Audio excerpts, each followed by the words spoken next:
Yes, guys, you know what time it is. It's your boy David at the Irish Hotspur, Ireland's #1 Spurs fan, bringing you an episode of Kaniki Answer Me. And boy, do we have a lot to get through today.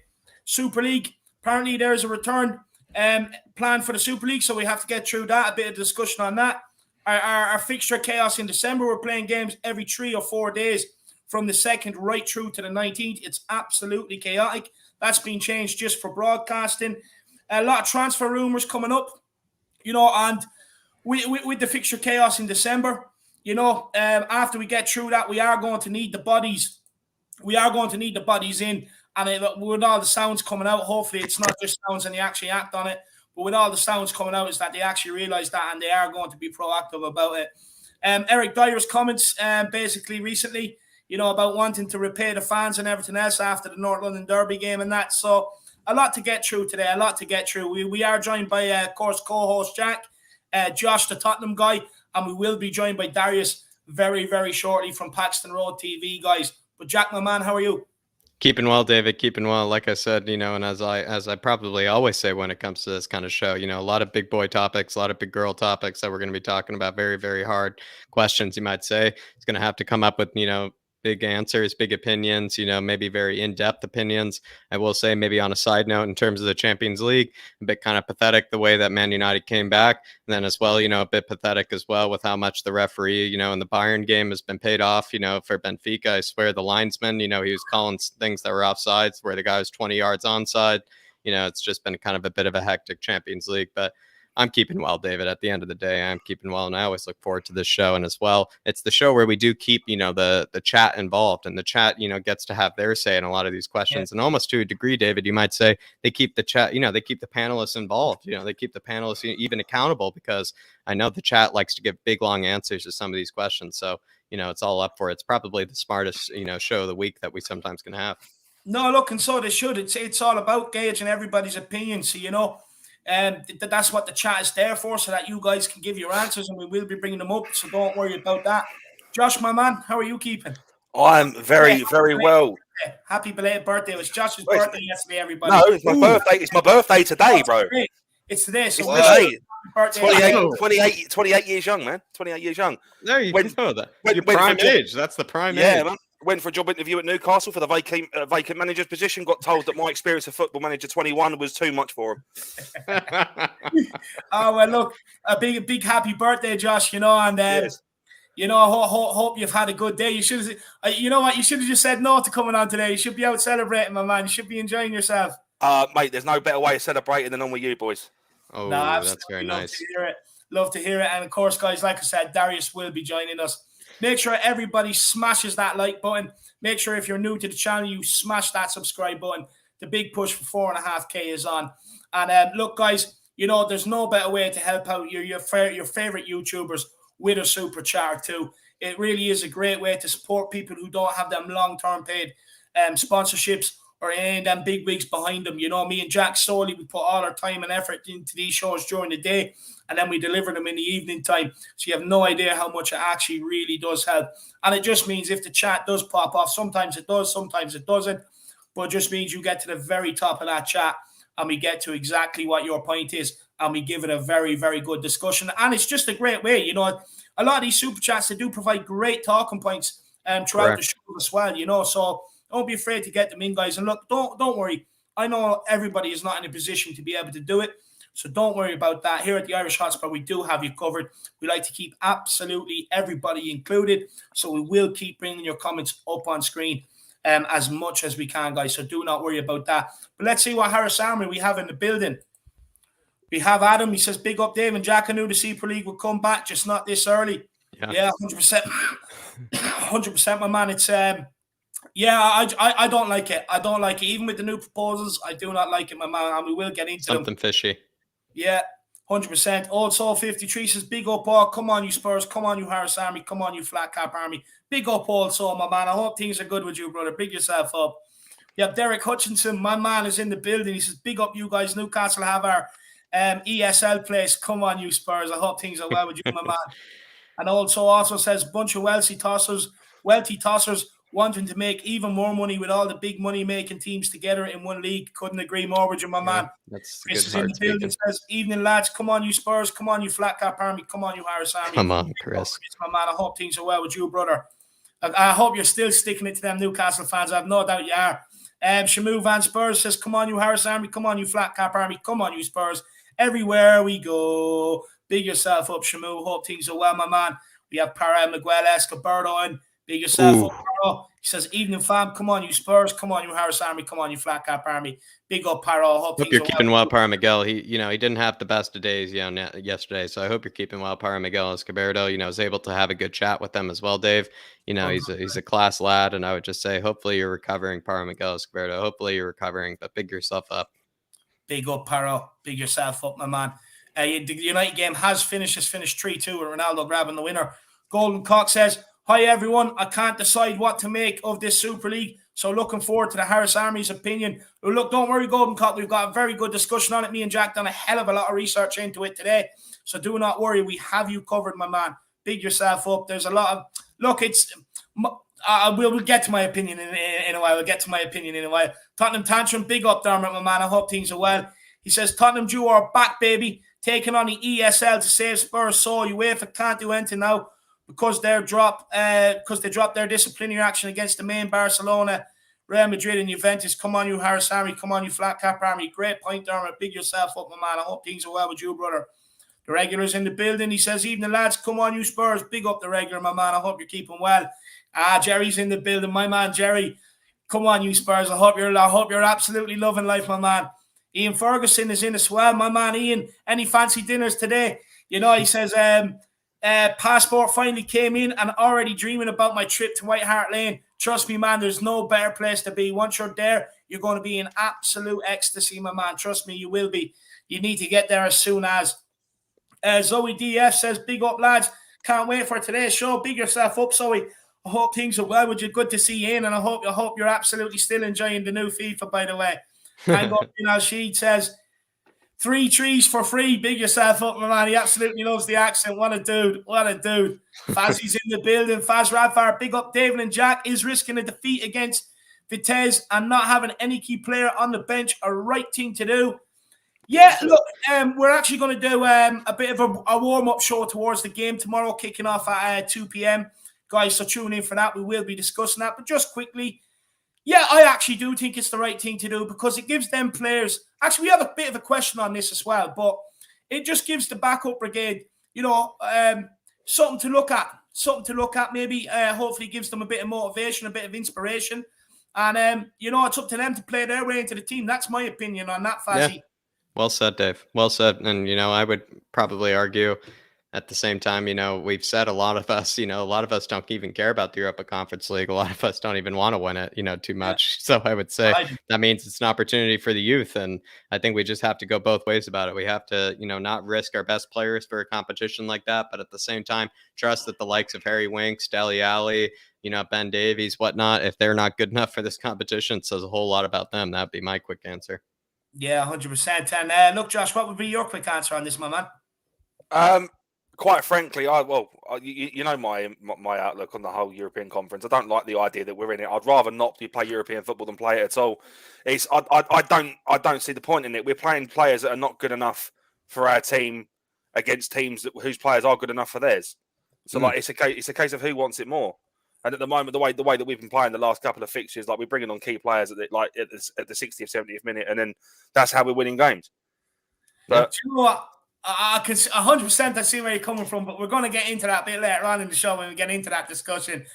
Because I'll be honest with you, I do disagree with you a little bit on it. I do. I think it's good for the likes of Dane Scarlett to be given minutes. Good for the likes of our new signings who've been bedded in through that competition. But look, we'll get into that. But I do get what you're saying. It is a bit of a hindrance, especially coming into November and December with the backlog of fixtures. So it is a good point, Josh. Mark Cousins says, big up, guys. Come on, you Spurs. Big up, Mark. I hope things are well, brother. Seb Shaz in the building. Big boys ready to rumble. Big up, David and Jack and all the Tottenham posse watching. Big yourself up, Seb. I hope things are well, brother. I hope things are well. We have Claude Murphy in the house. He says, big up, guys. My man, Claude. Hope things are well, brother. We have Dave Tyson. Big up, lads. Big up, Davey. My man. I hope things are well, my man. Dave Army. Yeah, exactly. I remember the Dave Army, Dave, David, and myself, and there's a few others out there. Big boss man. Says, woo! Big up, big boss man. Keep up the good work, my man. Keep up the good work. Keep up the good work, big boss man. Keep up the good work. Appreciate you. Kuva99 says, evening all. Big up, Kuva. The comedian of the Harris Army is in. I hope you're keeping well, my man. Hope you never actually let me know that the missus like you're decorating. I'm still waiting for that answer 3 weeks later, Kuva. Come on, my man. Anuska Ramshunder says, evening, guys. Big ups, Anuska. It's good to see you in. It's good to see you in. We have David, another member of the David Army. What a man. What a name of absolute winners, champs, and legends. He says, hi, boys, just tuned in after United Atlanta. Unfortunately, United won. Looking forward to seeing what our bench players can do tomorrow. Well, David, look, on the United win, what I would say to everybody is get your dirtiest, scuffiest shoes out, because Ole Gunnar shoe shiners coming to town. No better time to get that nice, clean look on them, that fresh wax. You'd be walking around and you'd be able to see your face in them. That's how clean they're going to be when Ole Gunnar shoe shiners come. I absolutely love the nicknames you give some of these people. They're so off the top. They're brilliant. No, look, it is. Look, you just got to get them out. They're going to be polished, waxed up, everything. Honestly, you'd be good. David would be Disco Dave come that Sunday night once we beat United. Big yourself up, Daddy. I hope things are well, brother. What a man. And we have Go Get It as well. He says, yes, boys. Come on, Go Get It. Good to see you in. It is good to see you in. Sean Snow's back. Big up, Sean Snow, after the international break. Oh, look who's dropped by. Big up, lads. Hashtag Harris Army, hashtag Flatcap Army. Hope you're keeping well, though, Sean. Hope you're keeping well. Hopefully everything's all right with you, my man. Hopefully everything's all right with you. Maybe my fault for not keeping up with you. That's on me, Sean. But, hopefully you're keeping well.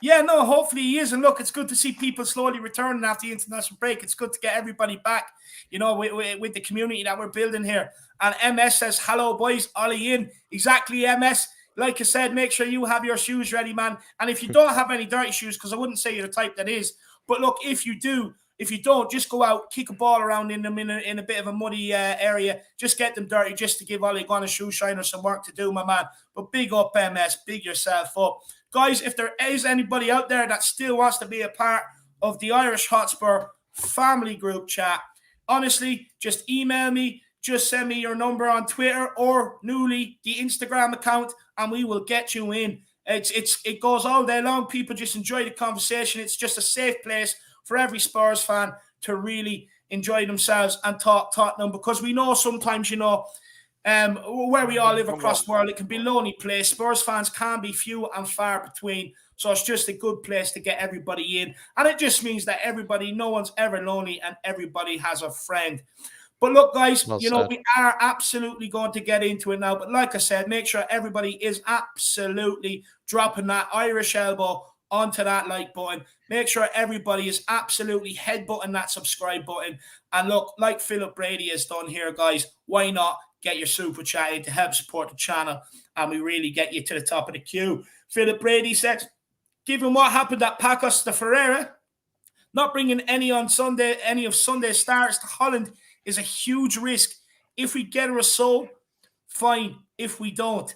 Yeah, look, it is a huge, huge risk, Philip. It really is a huge risk. But do you know what? Like, the thing is, West Ham is my focus. I don't want to be overlooking any game, but West Ham is the game. Like, we owe them. They done us last year, twice. And we owe them badly. Like, we need to put them back in their box. This is their cup final.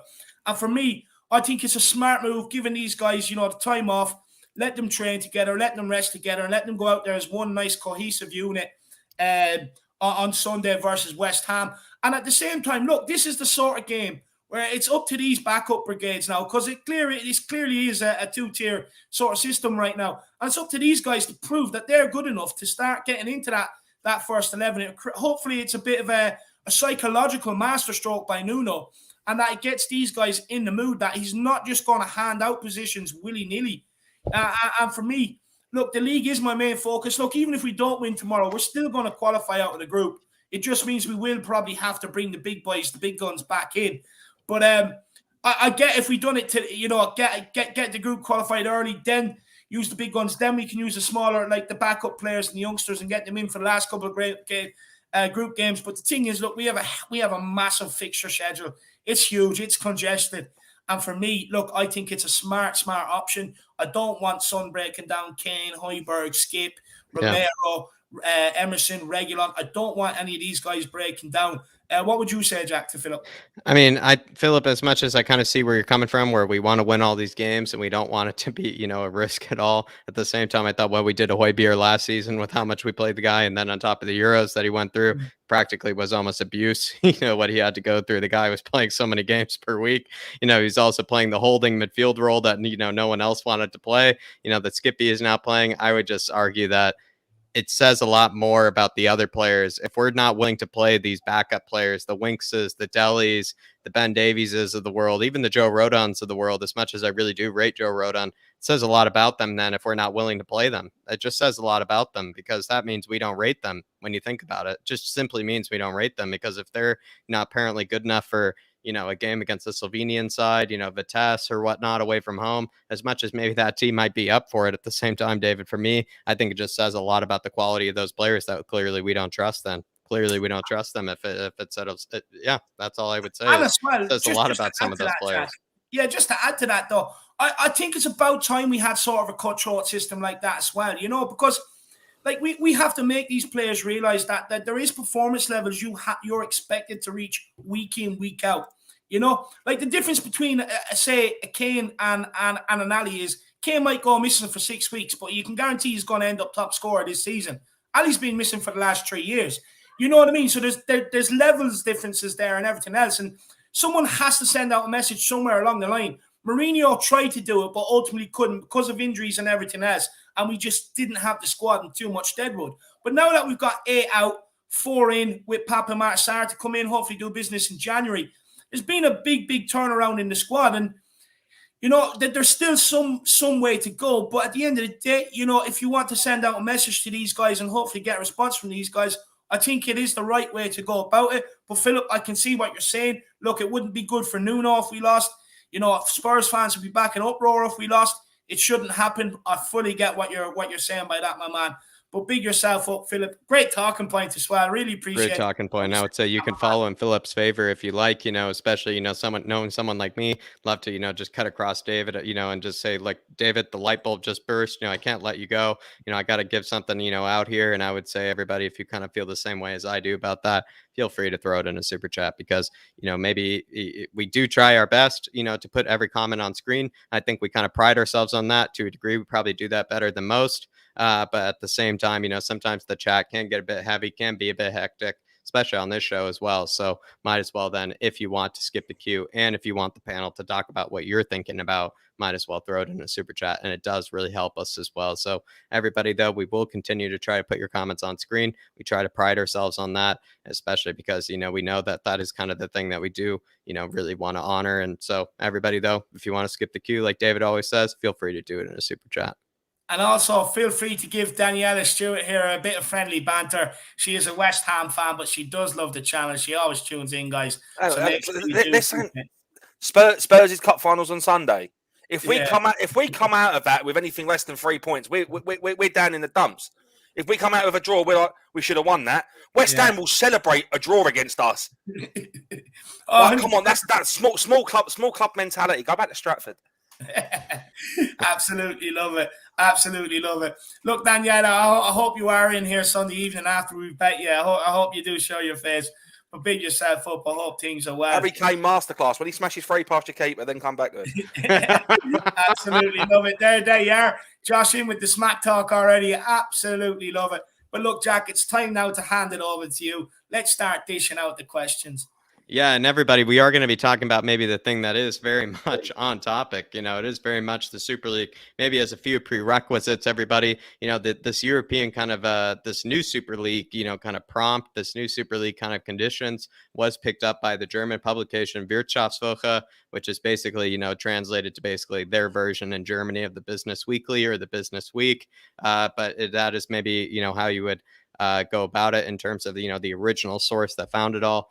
They did say that maybe the new European Super League bid will involve no permanent clubs. So that is a huge stress. So it's not going to be some closed, league system. Clubs do qualify on domestic performances like maybe before. All leagues in Europe can qualify, apparently, according to them. There are going to be 2 divisions of 20 clubs, which is also a bit different as well, you must add. And then also the European Super League will help in providing financial help for all fans to attend away games, which is very different, obviously, to the system that we have right now.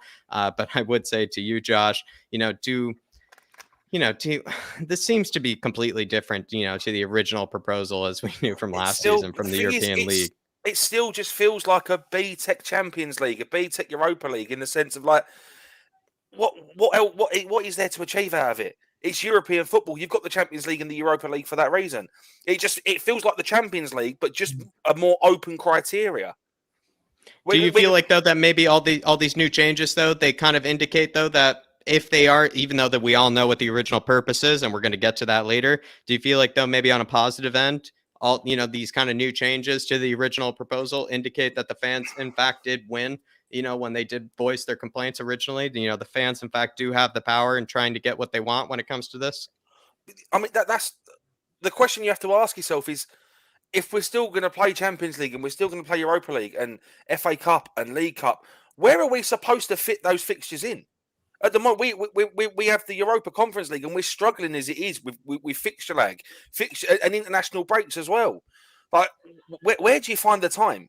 Yeah, it's unnecessary opportunities for first team players to get hurt. It's unnecessary opportunities for first team players to tear an ACL and be out for 9 months. Like, it's completely unnecessary. I don't like the idea of it. I suppose like the whole principle of them offering to pay for the away fans' travel, that's a bittersweet pill to take, because as much as we'd like that, ultimately, we can't have this. It's not right. You would rather it be UEFA at the end of the day, no matter what, UEFA to a degree has done to fit their own pockets? UEFA regulate the whole European football. They've done it for years, and they've proven it, and it's been a success. Why do we need this untested, unnecessary tournament to earn money? Do you see what I'm saying? It doesn't make any sense to me. Do you mean we as in just the larger kind of echelon of clubs, in the world? Every club. Like I said, where do you find the time to play it? That's ultimately the biggest point here. Where do you find the time? What day do you play it on? Because if you're in Champions League, you play on a Wednesday night. If you're in Europa League, you play, or Europa Conference, you play on a Thursday night. I'd like to think that maybe if you can't participate in the Europa League or the Champions League and participate in the Super League, I think that's kind of the situation where they probably would opt out to a degree of the Champions League or something like that, and try to maybe kind of pull UEFA from under the rug, to a degree. But haven't they already said that they're not trying to contend against UEFA? It's an independent tournament. They're not trying to contend against them. Then I guess we would have to increase, squad depths to like maybe 40, 50 players, at that rate then. Okay. And where do you expect to find the money for that? Because this is a completely different subject now, but like, the board won't pay you that money. Where do we get the money to increase the ranks? I agree with you, but I do think they would have to make one decision or the other. Yeah, David, what were you going to say? I was just going to say the whole thing is that the teams that do opt to do the Super League, whether it be Division A or Division B, they won't be partaking in Champions League, Europa League, and Europa Conference League. They have to. I mean, they genuinely have to say no, because it's a violation of the UEFA agreements. It's a violation of the UEFA agreements. I would rather have UEFA European football than this. Yeah, and we'll get into that. We'll break that down further, and honestly, I'm excited to get your points on it. Faz Radfire, though, with the super chat saying we need to start with the success. Any cup will do. Faz, that's how I kind of feel. Faz. I'm a bit deprived. Of course, I'm very, very young and, not that as deprived as maybe others like William Kelly and stuff of the world. But I would say, Faz, I've called it the Conference of Champions for a reason, because when we do win it, it will then become the Conference of Champions, and it will be that, very highlighted competition that maybe it's been kind of, slagged on before. So Faz, if we're the first ones to win it, I would say, we'd be absolutely, the I don't know, the best team in order to win it first, even more than Roma, I would say, Faz. So big yourself up. And I completely agree. David, at the end of the day, you want to win it, right? Big up Faz Radford, but just quickly, Mark Cousins, new YouTube member. Big yourself up, Mark. I hope things are well, and I hope to see you on Monday on the fan show, my man. Big yourself up, brother. And welcome in Gary Paul Speed as well, and also Matthias Matt as well, or Morpheus Matt. That's one of my guys from my TikTok following. That's a great name as well, Morpheus. A very intelligent name, Morpheus. Very smart guy as well. Look, do you want to win this European Super League? I guess is what Faz, wanted to ask you, Dave. Oh yeah, definitely I do. Look, I'd take any trophy. I'd take another Audi Cup if it was on offer. I'll be honest. Look, I just want to win trophies with Tottenham Hotspur now. That's the stage where I'm at. I don't care what I have to do to be able to get it, but I'll do it. You know what I mean? I don't care whether I have to accept dirty money because the rest of the world seems to be doing it. So why not Tottenham Hotspur? I don't care, whether you have to trample over teams and play dirty with teams to be able to do it. I do not care. I just want trophies. I have that Jose Mourinho mentality, lad. And then moving on, David, to the actual question, we are going to dig into the Super League, David, we are going to get, nice and dirty about it. But I figure we started off a bit positively, right, on a positive now. Do you feel like maybe all these changes to the original proposal that the Super League was do in fact indicate that at the end of the day, football fans to a degree, have maybe some power over maybe the clubs? Because in fact, maybe it reminds us that we did kind of have some sway over how, they go about, trying to do this kind of sneaky, slimy, snaky kind of a Super League, formation. They are kind of basically conceding to all the things that we all wanted them to concede to. Yeah, look, I've two parts on this. Look, first of all, I don't like the proposals. I really don't. And the reason why I don't is, look, the one where they're willing to give grants to traveling fans, for fans of clubs to make away games. I don't like that because it's just sweetening up the fans. Look, they didn't realize the reaction they were going to get for it that came their way. Now, if it went on any longer, there would have been riots at grounds, and that's why they knew it was coming. That's why they had to fold, right? But the thing is, that's a lot of the old. A lot of it would have been hardcore old school fans that would have led the protest and said this isn't right. Yeah. I don't think some of the newer generation of fans quite would have maybe made the same ruckus that a lot of fans did make. I do not like it. Look, it's just a sweetener to try and butter up the fans so that the fans would be like, oh yeah, let's get on board with this. They're going to help us go to away games. UEFA don't do that with the Champions League or anything else like that. It's a massive plus for us. Look, for me, I think that's just a sweetener to try and bring fans around.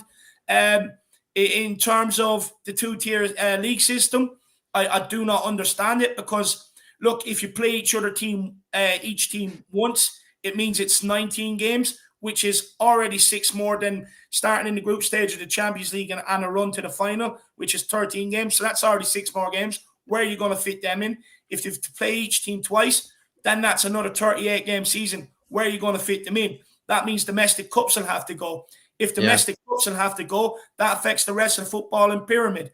That affects the likes of the Championship, lower league teams in the Premier League, all teams lower, all the way through. It affects their income because they dream of a day out against the big boys for the TV revenue.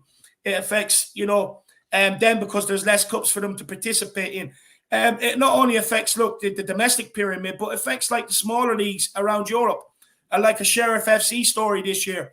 How are they going to be guaranteed a place from a Moldovan league? What's that? There's no European qualification in the same way that it was before. Yeah. You look at a lot of them smaller teams, like the smaller countries in their leagues. What incentive is there? Even Irish teams, what incentive is there for them to obviously win the league every year? But like once they do that, where do they go? Because there's going to be no European competition for them. So look, it's still it's a roundabout way of buttering up the fans to try and get it on board, and as well as the rest of the clubs by saying, you get promoted through your domestic season. That's okay for the big leagues. But what about the rest of the smaller leagues around Europe? Like the whole thing is just a joke. And for me, I actually believe the original proposal is where they actually intend to take this. And this proposal here, is one that they're going to try and butter up the fans, butter up the rest of the clubs around Europe in the bigger domestic leagues, try and get them all on board. And then eventually they'll start changing the rules to it and everything else. And then the first proposals they brought will eventually be the destination where they do want to go with this. And are they still going to give fans money to travel to Dubai, out to Asia, out to Africa, out to America? Are they going to give away fans money to go out to them countries to watch the game still?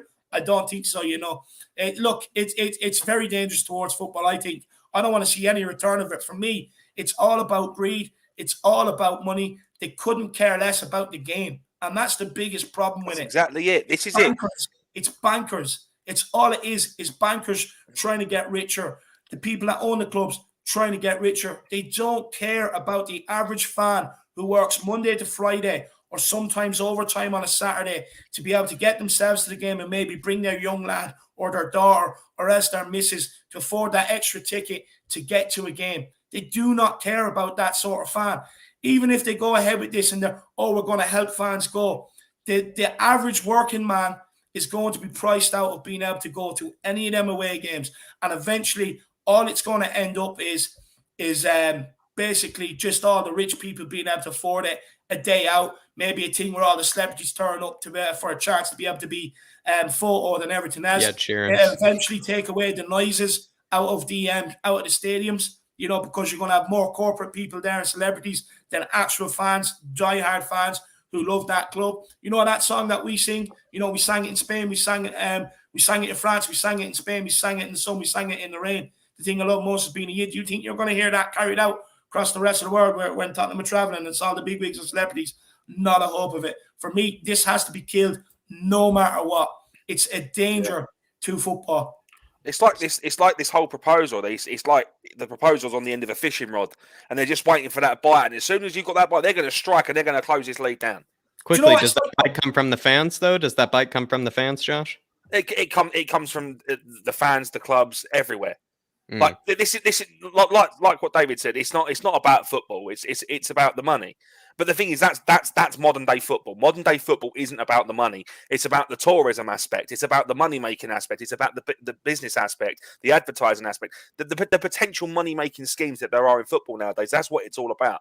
They do not give a rat's ass about just the general everyday fan, the casual fan, the hardcore fans, the fans that have just started watching the football. All they care about is how deep their pockets are. Yeah, that's ultimately that is how football is nowadays. This is just another group of people that just want to make money, take advantage of an audience that will pay money to go to these games. Because no matter what you say, like, why do you think they took the conference, the Europa Conference? It's just more. It's more ticket sales. It's more games. It's more games that are under the UEFA banner. It's more games where they can make money on. It's just another group of people that just want to make more money off the clubs and more money off the fans. It's already expensive enough as it is. What's the season ticket now? What, 1,200 quid a year? Look, it's all investors. The thing is, they know the quick money people can make of being involved in football. It's quick cash and it's massive money for what the gamble you're willing to take. If it pays off, it's a massive payback. It's all investors. It's nothing to do with football. It's nothing to try and improve football. Nothing like that. They're going to try and sell it to you like that. It's like you walking down the street, seeing a Ferrari, leaning up against it and calling a bird over and getting her number, telling her you're going to bring her out for dinner, pretending you're rich, and then turning up in a Nissan Micra to pick her up. You know what I mean? That's what it's like. Honestly, it's absolutely ridiculous. Fans need to get this shut down. Look, the publication that has put that out, they do claim to have leaked documents and everything else. So I wouldn't be surprised to see if any of this comes out in the future. But what they should do with that money, do not buy it. Just do not buy it. Look, I have no problem with the idea of creating a second Euro, something separate to UEFA. Because look, the Champions League isn't perfect. Europa League isn't perfect. What it does do, it offers a European football to all countries across Europe. That's what it does do. It's not perfect. I'm not opposed to someone else coming in and trying to maybe improve the format and everything else. But this is not trying to improve the format. This is just greed. Sheer out. What they should be doing. Just quickly, Josh, I just want to get to the super chats and then I want to get back to you, Josh. I just want to welcome a few more people in as well. We also have Brian Maguire in the building. Big yourself up. We have Bob Spur in the building as well. And we have Flaming Gamer 07 as well in the building. And Don Anthony. And, of course, we still have everyone else who was here from the start. So big yourselves up. And Josh, we're going to get right back to it, and especially with Tottenham tantrums, kind of a comment here, or maybe I'll start with Bob's, just because, it is maybe being a bit on a lighter note. He says, does Dyer have the most squashed head ever? If what you mean by that, I would just say, the man is, I thought originally, Bob, I thought he was an airhead. Clearly, he has concrete in that head because clearly, and as well, even in his knees, because I couldn't even imagine finishing it, with an own goal from my knee from about 12 yards out. I mean, the power that you must generate from your knee to finish it from out there, especially past a world-class keeper like Lloris, just says he's, I take it all back. He's no longer an airhead. Everybody, Eric Dyer is no longer an airhead. He's a concrete head. He's just filled with concrete. That's what I would say, Bob Spur. That's what I would say. And clearly his head is squashed. Block. He's a walking breeze block. And I think even Bob Spur is referencing that moment when he also, took that, shot off the noggin as well. Again, I think it's, if he was an airhead, it would have gone right through him. But since he's made of concrete, it just ricocheted off him. In fact, I think you should have checked the ball, probably, Bob Spur, see if it was deflated, when it went off of his head. That's what I would say. That's what I would say. But Tottenham tantrum. Mallet head is what he's called. Tottenham tantrum, though, getting on to, I think what Josh definitely is, probably going to get towards is UEFA as an organization is corrupt, and you just can't stop this. And as well, I just want to get to his follow-up, which he did say as well. He's saying UEFA has to change in order to stop this to happen. To go with a super chat. I mean, Josh, what do you make of that? I mean, personally, I would like to say that UEFA hasn't done too much to make themselves seem like saints or angels. No, but I mean, nor of the EFL. EFL haven't done anything. You look at how they treated the likes of let's take the Bury Football Club. Yeah, the Bury. I was going to say, great example. Where they didn't do enough to save the club. This is the point I was trying to get at. What these people that are behind the European Super League should do is stop trying to push this narrative onto people. Take that money and put it into clubs that actually need the money.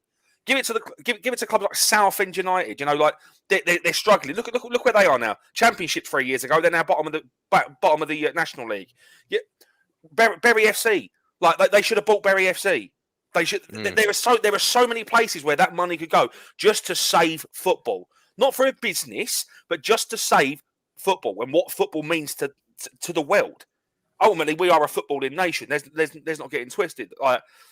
But. That's where that money should go. Is to the clubs that actually need it, not to these rich business owners like what we've got, Daniel Levy and Enoch. Like they don't need more money. Liverpool don't need more money. To a degree, Josh, as much as I agree with you entirely, money to a degree does not guarantee morality. It doesn't guarantee helping out the blue collar clubs. It doesn't guarantee. It saves face, man. Like this is my point. Like football at the moment is in such a bad place. Look at the likes of Barcelona and Real Madrid as well. Like financial struggles. Pump a bit of money into them. Well, it's financial mismanagement. It's like boo-hoo, kind of in their case. Exactly. Put the money where it's needed in football, not where it's not needed. See what I'm saying? Like it's. I completely agree. I just don't like how they're going about it. Yeah, I completely agree. And that's why I feel like we could transition to the next question. Great thoughts, Josh. Great thoughts, actually.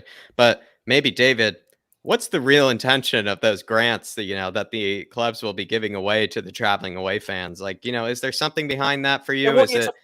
Is it, just going to ask David first, what's the real intention maybe? Does it, is it a sweetener for you, David? Is it something to try to win the fans over the last fiasco, or is there maybe, also as well, something maybe behind it that maybe we're not realizing? Are they just doing it, as well to just to a degree kind of win back over the voice of the fans?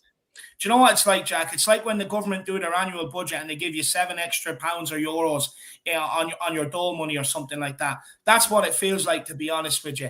It's look, for me, it's an absolute joke. It's just trying to win the fans over. It's just trying to win the fans over. That's all it is. I want to say a big up Bedknob and Broomsticks as well and Salary Agents. It's good to see you in. Good to see you. But no, that's all it is. It's just to try and win the fans over because they know they need a large public support behind it. They know they're going to need it. So it's kind of like, oh, well, because every fan, when the last fiasco happened, was like, look, you clearly don't give a shit about us. And they showed their true colours. So do not allow them to come back a second time and allow them to try and smooth you over. If they were worried about you trying to get to these games away across Europe, because fans caught on to what they actually wanted to do, which was bring the games all over the world, pick up Tottenham out of Tottenham, plant it in Paris for a year, move the next one to Milan. Oh, sure, why not? Let's go to fucking Abu Dhabi next. You know what I mean? It's absolutely a joke. The thing is, that's all they want to do. And they're trying to come back the second time around because they know they got wrong the first time around. Now, I am a big believer, of people learning from the mistakes. But not these people. They don't learn from the mistakes. It's a hidden agenda. They just are trying to sweeten you now, and they are going to take the Super League back to what their first intentions were. They tried to say it to you, and what pissed me off more is they tried to do the first one during the pandemic when they knew clubs were cash-strapped. They tried to take advantage of it. They tried to put it to the fans. Oh, well, look, your clubs need this. And then we're kind of like, yeah, I couldn't care if the clubs need it, but what about us, the fans? And as soon as they realize that, now the second time they come out and they're like, oh yeah, we're going to give you grants to get to away games. It's only going to happen for 2-3 years. That's all. It's absolutely ridiculous. Look, we have to realize football is a working man sport. It's always been a working class sport. Always has been. People go back and look at the history. Do not let them take it away from you. Do not let them take it away from you. And Jack, I mean this in no disrespect whatsoever.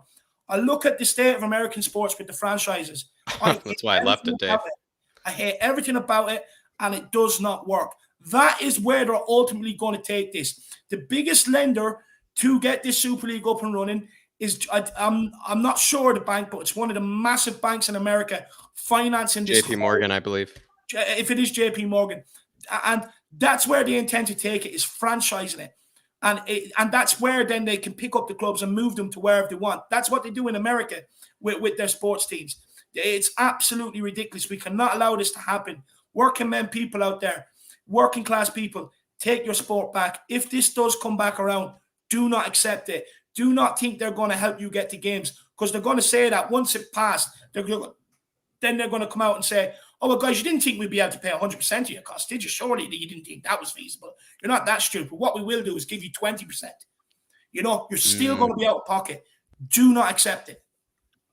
Yeah, I really agree. I mean, what do you think, Josh, is the real meaning behind that? Behind those grants for the fans. It's the grants are the bait, and they're just waiting for people to lap it up, and then they're going to reel it in. Yep. And they're going to have you like this and be like, look at the mugs we've just caught. And then what's going to happen is 2 or 3 years down the line, I don't necessarily believe that they're going to change it back to the original format. However, what I do believe they're going to do is they're going to hike the ticket prices sky high, because they know that people will pay the price. This is the thing. They'll stop doing the grants for the away fans, and then tickets will be 200-300 quid just on general sale. That's not resale value.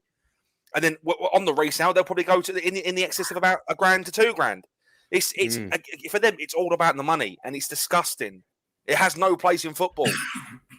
Do you feel like then Dave, go on. No, Dave, go on. For years they've been doing this. They've been hiking up the prices of jerseys, everything else. They're making it more and more expensive year in, year out for you to follow your club and support your club, right? Yeah. And the thing is, they've been doing it for years. Over the years, it's all designed to keep the working class men away, because they don't want boozed up people at the ground. They don't want people going for drinks and then turning up to the football just in case it starts a fight. They do not want any of this. They don't want working class people at the grounds. They want that. What they want is the elite, because it's where the money is. That's what they want. No matter what way they try to disguise this to you, do not accept it. And I do encourage every football fan out there, whether you're a supporter of Tottenham Hotspur or two in town, I do not care. Do your homework on this situation and do not accept it. Please do not accept it. I know I've heard this a lot. Oh, well, the Premier League is like what a Super League is. It's different. It's in a domestic country. It's in one country. It doesn't affect the whole football pyramid. It's a completely different situation. So do not accept it. They didn't turn the clubs into franchises. They didn't take Liverpool and put them down in London. They don't do these sort of things. The Premier League, when it was formed, is something completely different. I know, obviously, you still had Sky behind it and everything else, a big push to form the Premier League. But it's been good for the English game in terms of money and everything else. This one is completely different. It's going to drive the working class fans out of football. I mean, Josh, what are your thoughts on that? Because he's completely right in the fact that, you know, over here in the US, you know, they've driven out practically in every sport there is See, the I'm a working class massive blue ice collar hockey fan. They've driven out the working class blue collar fan in Yeah. terms of ticket prices. I mean, the NBA, I don't even want to tell you how much it costs. Even baseball costs ridiculous amounts. You know, regular NFL football costs just absurd amounts. You just have to be almost Daniel Levy himself in order to afford those games and afford season tickets. I mean, is that the intention? Is what David is saying? Is that the intention? Is just to drive them out, you know, as best they can? Yeah, 100%. They are trying to franchise it. I'm a massive ice hockey fan, and I've seen what the franchising has done to that. Like I was supposed to be going over to New York. Cody Mack will make it off that. He loves ice hockey. No, I was supposed to be going over to New York to go and see the LA Knights. Not the LA Knights, the Rangers. New York Rangers. And I look at the ticket prices. They're in the excess of about $250, $300 for nosebleeds. Yeah. And that's for tickets right up in the gods. That's not even decent tickets. Yeah, nosebleeds. But that's what they're going to do. That's what their aim is to hike the ticket prices up and franchise it. So they're making more money, and then they're going to be in control of the sponsorships, the locations, who they play, when they play it. Right. Like it's ridiculous. I mean, Tottenham are already halfway there with the Jacksonville Jaguars deal with the NFL. We're already like somewhat part of the NFL franchise, aren't we? Let's be honest. We're almost our own team at this rate. Yeah, exactly. And there was even talks about forming them an NFL team out of London, but that's neither here nor there. What we're talking about is what the Super League are looking at doing, and they will franchise it. They will franchise it. Yeah, they're just trying to drive out and just make maximum profit, but it's not maximum profit just for maximum profit. It's finding out which people will pay those prices, Josh. It is finding out which people will pay those absurd prices. We've all right. So the first time we gave the ESL that. Nick, this time let's give them that. Yeah, I couldn't agree more. Could not agree more. William Kelly joining us, and also big up everybody in the comments. Absolutely love all your sentiment as well. They're in complete agreement with both of you guys. They're complete agreement with both of you. William Kelly joining us tonight. Hopefully you're keeping well, William Kelly. Hopefully you're keeping well, my man. And he says the fans built the clubs. The billionaires will take them away from us. That is in so few words as well. So efficient as well. That is just beautiful. That's poetry, William Kelly. Yeah. The worst kind of poetry, actually, as well. Scrap everything I've said there for the last 20 minutes. William has summed it up in one sentence. That's what I like to say. We say it in paragraphs, William Kelly. You just put it in a sentence. I mean, I would just say, William Kelly, I couldn't put it better myself. I really couldn't. And to a degree, that's maybe what Josh and David have been trying to hit on. It is the blue collar man. It is the original, just common football fan that built up every club that there is, just every club that exists in the English football pyramid, to the German football pyramid, to the French football pyramid, to every football pyramid that exists. They build up the clubs, and now it's all just being taken away from us. And it's being taken from under us. It's not being taken from over us. It's being taken from under us. They're actually also, as well, what Josh has been touching on, William Kelly, is they're kind of, reeling us in and continuing to ploy us into thinking that, this is, what needs to happen. We have no say in it. The yada, yada. Good. For the better good of it all. We have to be involved in it, no matter how bad it gets. We have to be part of the one of that, in order to survive. And William Kelly, again, you put this in a sentence, and yet we've been talking about it for paragraphs. So William Kelly, pick yourself up. Clearly, you're just speaking poetry today. And Kuva99 saying, I miss the days of the European Cup, Cup Winners' Cup, and the UEFA Cup. Domestic trophies were super valuable, and European football was a real occasion. I mean, what are your thoughts? Because I know both of you maybe might have better, kind of memories of, when maybe it wasn't exactly the Champions League, when it wasn't really, the situation that it is now. David, maybe first, what are your responses to Kuva? Look, I don't think I was alive for the Cup Winners' Cup, to be honest with you. Kuva is a wise one. He is a wise one. I was only born in 91. But look, I was around for the UEFA Cup. Look, it was a good competition. Champions League was a good competition. The European Cup, when it was called the European Cup, again, I wasn't alive. But I was alive when the Champions League competition used to be 2 group stages, back to back. You come out of one, you go into another, and then you go into the knockout stages and everything else. Look, Europe used to be special nights. I would say more so for the likes of United fans and stuff like that.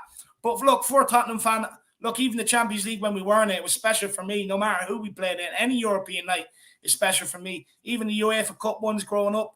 Look, even the Europa Conference League ones now, every European night is special to me. It's just good to see our team on the European stage. Look, we should be in the top tier. Hopefully we will get back there, but it doesn't matter. Look, you go through obviously the whole domestic campaign, especially with the league. If you can't win the league, there's an option for you there to get into Europe, play midweek and stuff like that. It's great when you can absolutely take advantage of that. I do like European nights, I have to say. Yeah. What about you, Josh? I mean, in your opinion, has it just changed entirely? Let's not forget, we were the first British team to ever win a European trophy. There you go. 62-63 season. We were That's kind of the founding fathers of European football, to put it bluntly. Like of British European football, we were one of the founding fathers of that. And I mean, those were the days. But unfortunately, we're at a point now where all they care about is money. UEFA itself is one big franchise. Yeah. And maybe COVID-99 is exactly probably one of those that kind of, to a degree, was maybe told of those stories of, Spurs were the first one, as maybe a lack of a better term, to christen that trophy, for the British Premier League, for the European football system, in the British Premier, kind of a pyramid. So Kuva, I kind of completely agree. And to a degree, it used to all be special. It used to all be special. And now it even feels like certain group stage nights, we all know who at the end of the day is going to maybe finish, above others in the group stages. We all know how it's all going to turn out.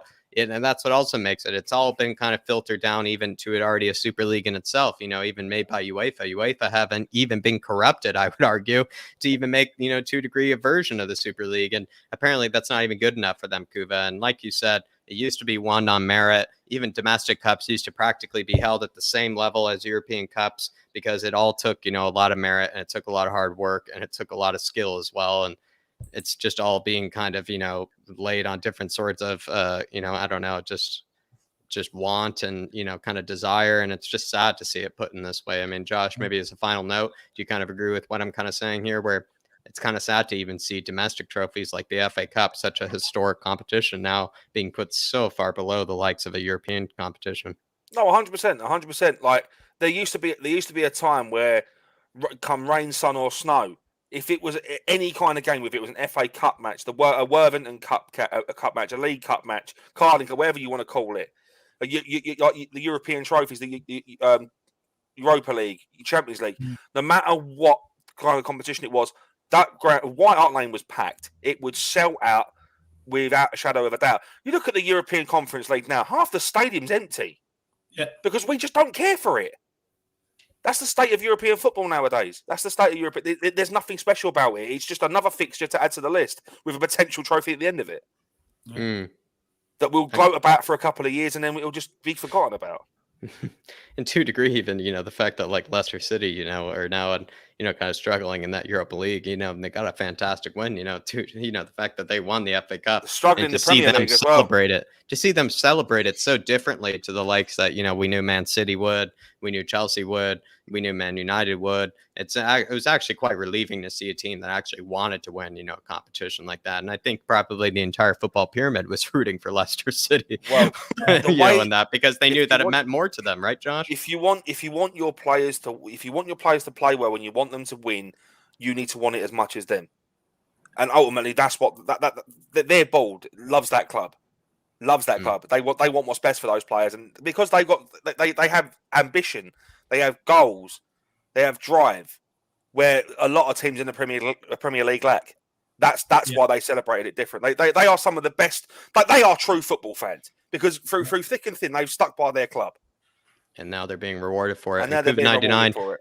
And COVID-99, I would just say that's a fantastic comment, as well as William Kelly, with just, in so few words, just a brilliant comment as well. So if you guys would like to throw in your super chats and to be able to kind of get yourself in there, bud yourself into the conversation, especially knowing that, clearly we talk about it in paragraphs when you guys can, answer it in sentences, I would say, feel free to throw it in a super chat. We'd be happy to discuss it further, but big yourselves up. And Tottenham Tantrum in with a super sticker here. And David it's just, one of those, with the nice, cool sun shady glasses, he's just kind of basking maybe in the nice Irish sun. Maybe it's a sunny day for you guys. Maybe it's just one of those nice hazy days. Miserable. But regardless, Tottenham tantrum, Dermot, he's sitting back, being cool, David, and clearly enjoying the show. So big yourself up, Dermot.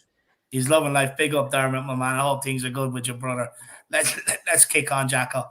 Let's kick on. Let's definitely kick on. But to the next question, again, it's all going to be Super League for at least the time being. And this one, I think, is just a bit simply, kind of asked, David, do you fear once they win the fans and the originally excluded clubs, like Josh was bringing up earlier, once they reel them in, with the fishing line, once they win the fans over and the originally excluded clubs from the champion or from the Super League, does that mean that, the Super League will probably try to go back to maybe that originally proposed, kind of closed league system? Do you think it's all kind of a ploy, kind of a trapdoor kind of situation?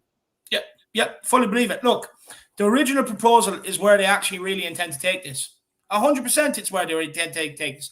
Because they try to come in and say they're our saving grace, in the middle of a pandemic, thinking that, and then try to put it to you, well, your club needs this. They need the financial support. They need the money. It's kind of like, well, no, they've been earning millions upon millions every single year.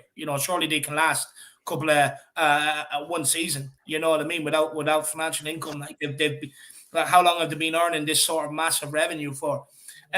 Look, they try to take the piss with the fans, with the rest of the clubs, and it's kind of like, well, we have the money. This is the way it's going. And that's what they try to do. And that is where they originally tend to take it. That whole new proposal first is exactly where they intend to take it, 100%.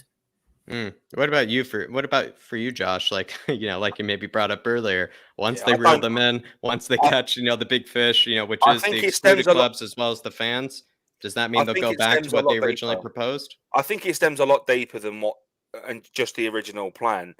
Like, I don't necessarily think it's going to fall back to the original plan. I just think it's going to become more business operated in the sense that they're just going to hike the ticket prices up, potentially try and franchise the whole league, try and do things, but play like someone said, potentially have Spurs versus Arsenal in the middle of Abu Dhabi, like just that kind of thing.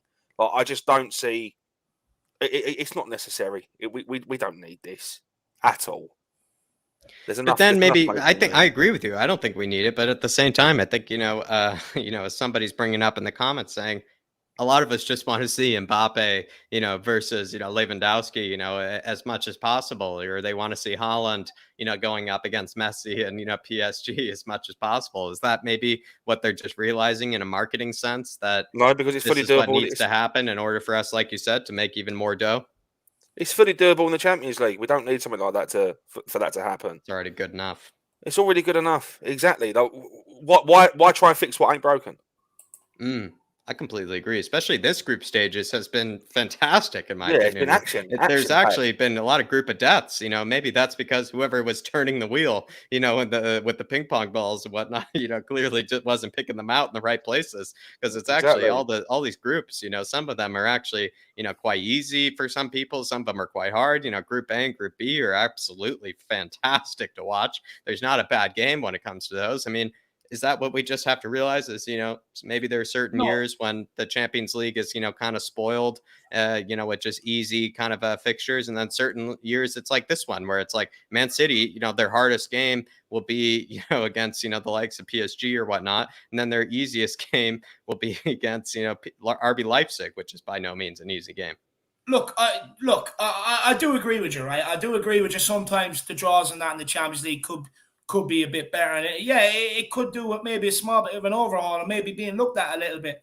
But the thing is, it sounds good putting all these players together and watching them play each other. But at the end of the day, when you really think back, the only thing you want is for your club to be treated fairly and have as an equal chance as the best club in Europe do.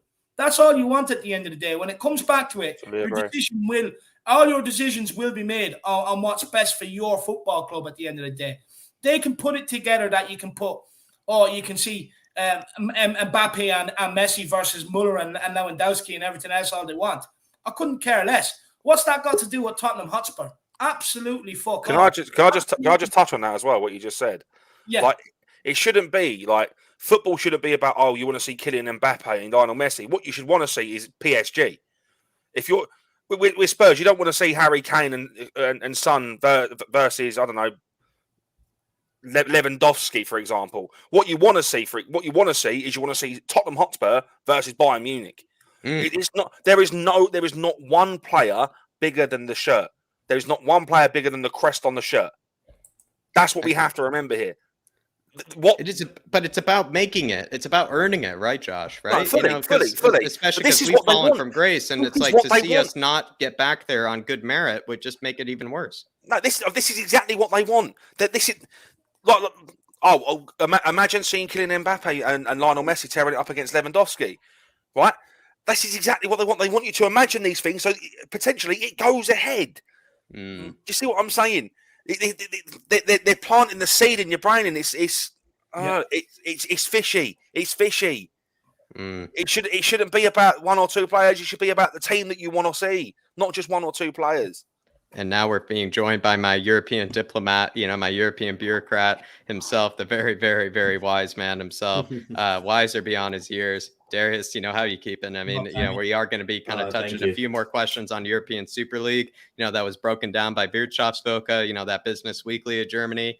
I think you're probably decently informed on it, but we're just going to get your thoughts on, the whole situation. Maybe quickly to finish up this last question, what are your thoughts on maybe the fact that to a degree, they're trying to, if you didn't know, Darius, they're trying to actually bring back, this idea that, giving grants to the away team, giving grants to the away fans to try to, come back into the games, supposedly say, it's not going to be so expensive, to make it to the games, across Europe. Do you feel like there's maybe something else behind it? Maybe in fact, it's a way to try to just win the fans over, kind of reel them in to kind of thinking that, this is how the system's going to be. What do you think the true intentions of them trying to, win over, the away fans and whatnot and those grants? I mean, it pretty much goes hand in hand with all of these reforms, doesn't it? I mean, they're just trying to basically win everybody over. And part of me is kind of like, okay, I mean, what is the issue with sort of funding these fans, these expensive away journeys and sort of matches to go to? And it's not just obviously the tickets obviously being more expensive and all that, but it's obviously like flights as well. And if we're going to really be sort of realistic and modern of the time, then also COVID and stuff like that, people have to take tests and things like that. Like there's a lot of expenses that people don't really realize that goes into sort of a holiday and sort of a day away, sort of booking time off work, things like that people you don't really see the sort of underlying issues. But I just think that these sort of things and these reforms, whether they are with good intentions or not, if they are to benefit the fan base, then I don't have an issue with it. It's just whether these are going to be a temporary or a permanent sort of part of these reforms, because to me it just seems like what they're doing is basically getting everybody on board, and then 5 years down the line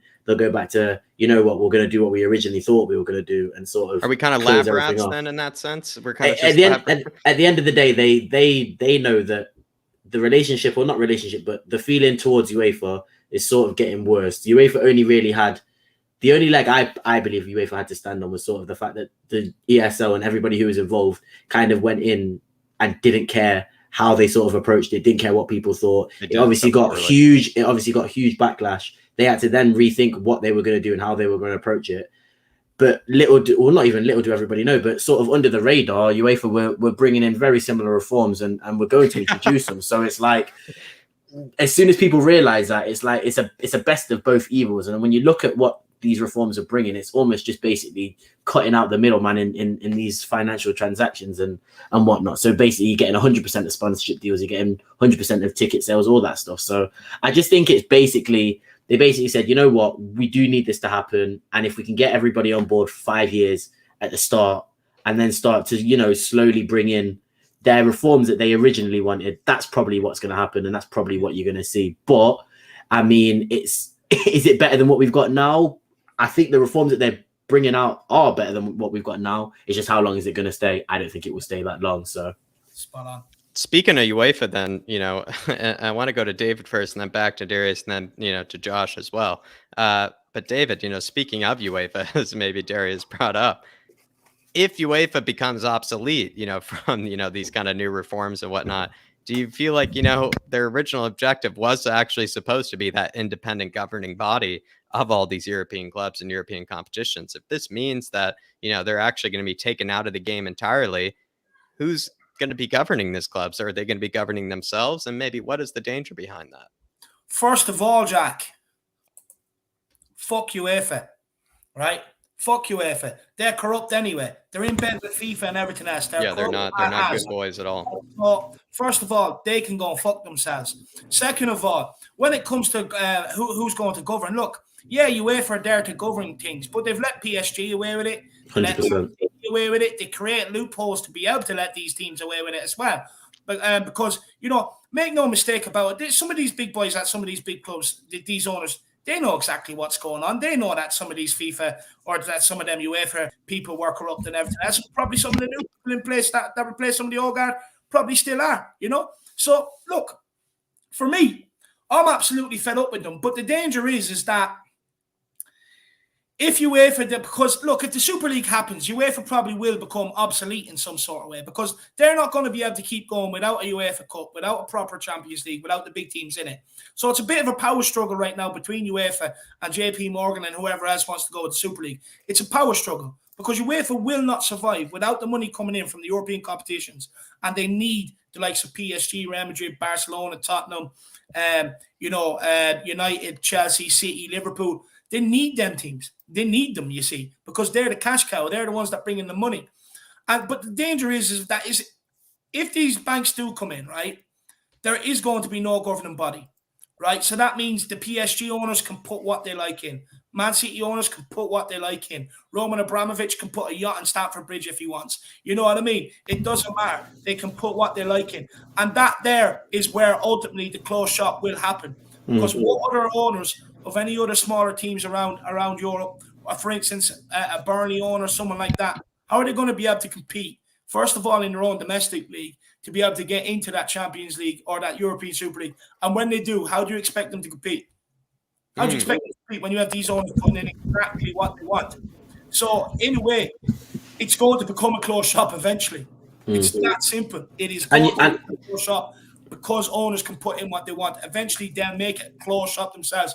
We have to remember, and everybody has to remember, these guys that own football clubs, these guys that bring around these plans and everything else, and I don't like to say this, but they're a lot smarter than the average man. They plan 3, 4, 5, sometimes 10 years in advance. You see government rolling out plans. Like in Ireland, there's one at the minute, like 2040 and stuff like that. They think 20 years into the future. They already know where this is going. Make no mistake about it. You know, these people plan 10, 20, 30 years ahead. They know exactly where they want to take this. And I was just about to say, basically, for me, what's happening now is what David's saying, but just basically under the rug. It's like, for example, the European Club Association had, I think Alexander Ceferin was the head of that, and now it's El Khalifi, who is PSG's head. So basically, he's basically getting himself involved with the heads of these bodies, these governing bodies, to where he will then just dictate what rules apply, and he will just basically, you know, tinker with the rules so then he can making his own rules. Yeah, do you know what I mean? He can do what he wants basically legally. So I just think that I kind of, like David said, I kind of credit them for having the balls to just basically come out and say, you know what, we just want all the money. We're sick of UEFA taking it.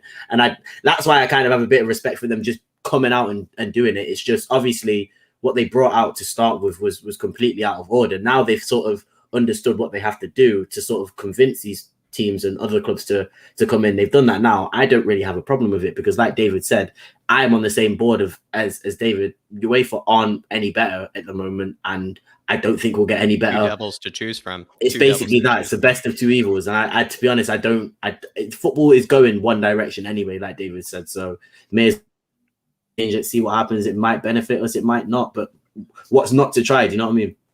Yeah, I mean, to a degree, Darius is tipping his flat cap to the devil, you know, saying nice work by the devil. So honestly, Darius, I think that's a very brave take as well. Pick yourself up. David, yeah, what were you going to say? No, I just want to welcome a few more people into the chat. We have Carlos H, big yourself up, Thomas James Smith, William McKenzie. We have Brown Curry Boy Yid. We have John Fitzpatrick as well. And we have Brain Sample as well. So big up everybody. And Stephen Somerville, Irish Rugby. Stephen, I know you're a Liverpool fan, my man, but smash the subscribe button, buddy. Make sure you smash the subscribe button. Everyone that is new that's tuned in, make sure you absolutely obliterate that subscribe button. But look, we'll get these super chats in, and then we'll keep kicking on. I'm really enjoying the show, I have to say. I hope everyone else is. Yeah, I'm really fantastic Super League conversation, especially, I would say, very on topic at the moment. It's very much a hot topic, and we're definitely breaking it down here. William McKenzie saying, not sure if Region is a topic today. Don't you worry, William McKenzie, especially with the big one as well, William McKenzie. Don't you worry. We'll spend our time with it. Not sure if Region is a topic today, but how do you guys feel about the 40 million buyback activating? We should ask for bailback maybe and find another left back. I am not too aware that, they would actually even pay, the real buyback. If they were to pay, the full buyback clause, of course, he could go back to a degree. Region could say no, when you think about it, if Region if his heart's in Spurs, if he wants to stay in the Premier League, he could say no, as well as his agent could say no. And he also seems to be very much, attached to some of these players. I mean, he's the first guy to be shoving Kane, after Kane scored, to tell him to, listen, you finally got your Premier League goal, as well as when Tanguy scored. Tanguy was the first one to embrace him. That's kind of one of my favorite things about Reggie. He's very much a team player, actually, and I think that's very underrated about him. A lot of people seem to like him. A lot of people seem to enjoy his presence. Yeah, and there you go, Josh. I mean, what do you think? I'm not too sure about, because I thought Real Madrid were kind of underballing it, kind of saying oh, we'll pay this much. And it's kind of listen, you're going to have to pay, the full price. And even then, will Region even want to go? I mean, would you be really sad to see him go, Josh? Oh, 100%. 100%. But for 40 million, it's a bit of a kick in the bollocks, really, isn't it? To be perfectly honest, in modern football, he is easily worth in today's football 50 million, 60 million. 50, 60 million. I mean, that's not too much to ask in the modern day market. So 40 million, that's the kind of money you expect to pay for a youngster that's not really getting enough play time. He's playing week in, week out for us. And he's doing bits on the pitch. Yeah. No, look. And I think he's getting stuck in more this season as well. I actually think he's getting stuck in. He has the most tackles and interceptions in our whole squad, apart from Højbjerg. I think having Gareth Bale there on his debut season was a massive help, because he's helped him break into the team a little bit. But Bale's gone, and now Reggie's found his feet. He's understood that I've got to be myself now. I can't ride on the coattails of these big players. I've got to do what I've got to do, and he's got stuck in and he's done it. Yeah, Reguilon's been absolutely magnificent this season. Look, he's improved so much. Reguilon's biggest problem was because he was rushing out so quick, players were able to chop the ball inside and cut inside him. He's completely cut that out this season. It barely happens anymore. Look, people are sleeping on Reguilon. This guy will be one of the best left backs. He's well on his way. If not the best. Yeah, and he's really established himself in the Spurs team this year. He's got a lot of love in the dressing room. And by the looks of it, he's got a lot of love as well for everybody else in the dressing room. Look, ultimately, the decision lies in his hands. Does he want to go back to Madrid and prove them wrong? I hope not. But look, I think it would be bad for his career if he does. I'll be honest with you. Because it'll just be a bench warmer. It would just be a bench warmer. Exactly. Look, for me, Tottenham just have to go and offer him better terms and improve contract. Regular. What's it going to take to get you to stay? You're a massive part of where we're going forward. So hopefully, that is the case. I encourage everybody to use your social media platforms as fans. You have a part to play. Tweet Reguilon. Yeah, he does reply as well. Tell him he's been brilliant and let him know how much love he has from this Spurs fan base.